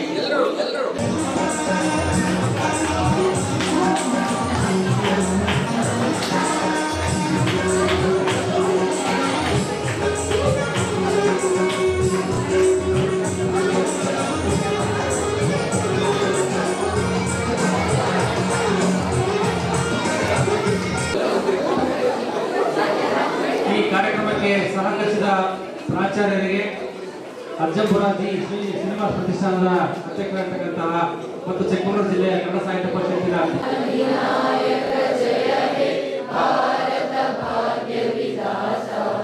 ಪಂಜಾಬ ಸಿಂಧು ಗುಜರಾತ ಮರಾಠ ದ್ರಾವಿಡ ಉತ್ತರ ವಂಗ ವಿಂಧ್ಯ ಹಿಮಾಚಲ ಯಮುನಾ ಗಂಗಾ ಉಚ್ಚಲ ಜಲವಿತರಂಗ ತವ ಶುಭ ನಾಮೆ ಜಾಗೆ ತವ ಶುಭಾಶಿಷ ಮಾಗೆ ಗಾಢೆ ತವ ಜಯ ಗಾಥಾ ಜನಗಣ ಮಂಗಳದಾಯಕ ಜಯ ಹೇ ಭಾರತ ಭಾಗ್ಯ ವಿಧಾತ ಜಯ ಹೇ ಜಯ ಹೇ ಜಯ ಹೇ ಜಯ ಜಯ ಜಯ ಜಯ ಹೇ बोलो भारत माता की जय।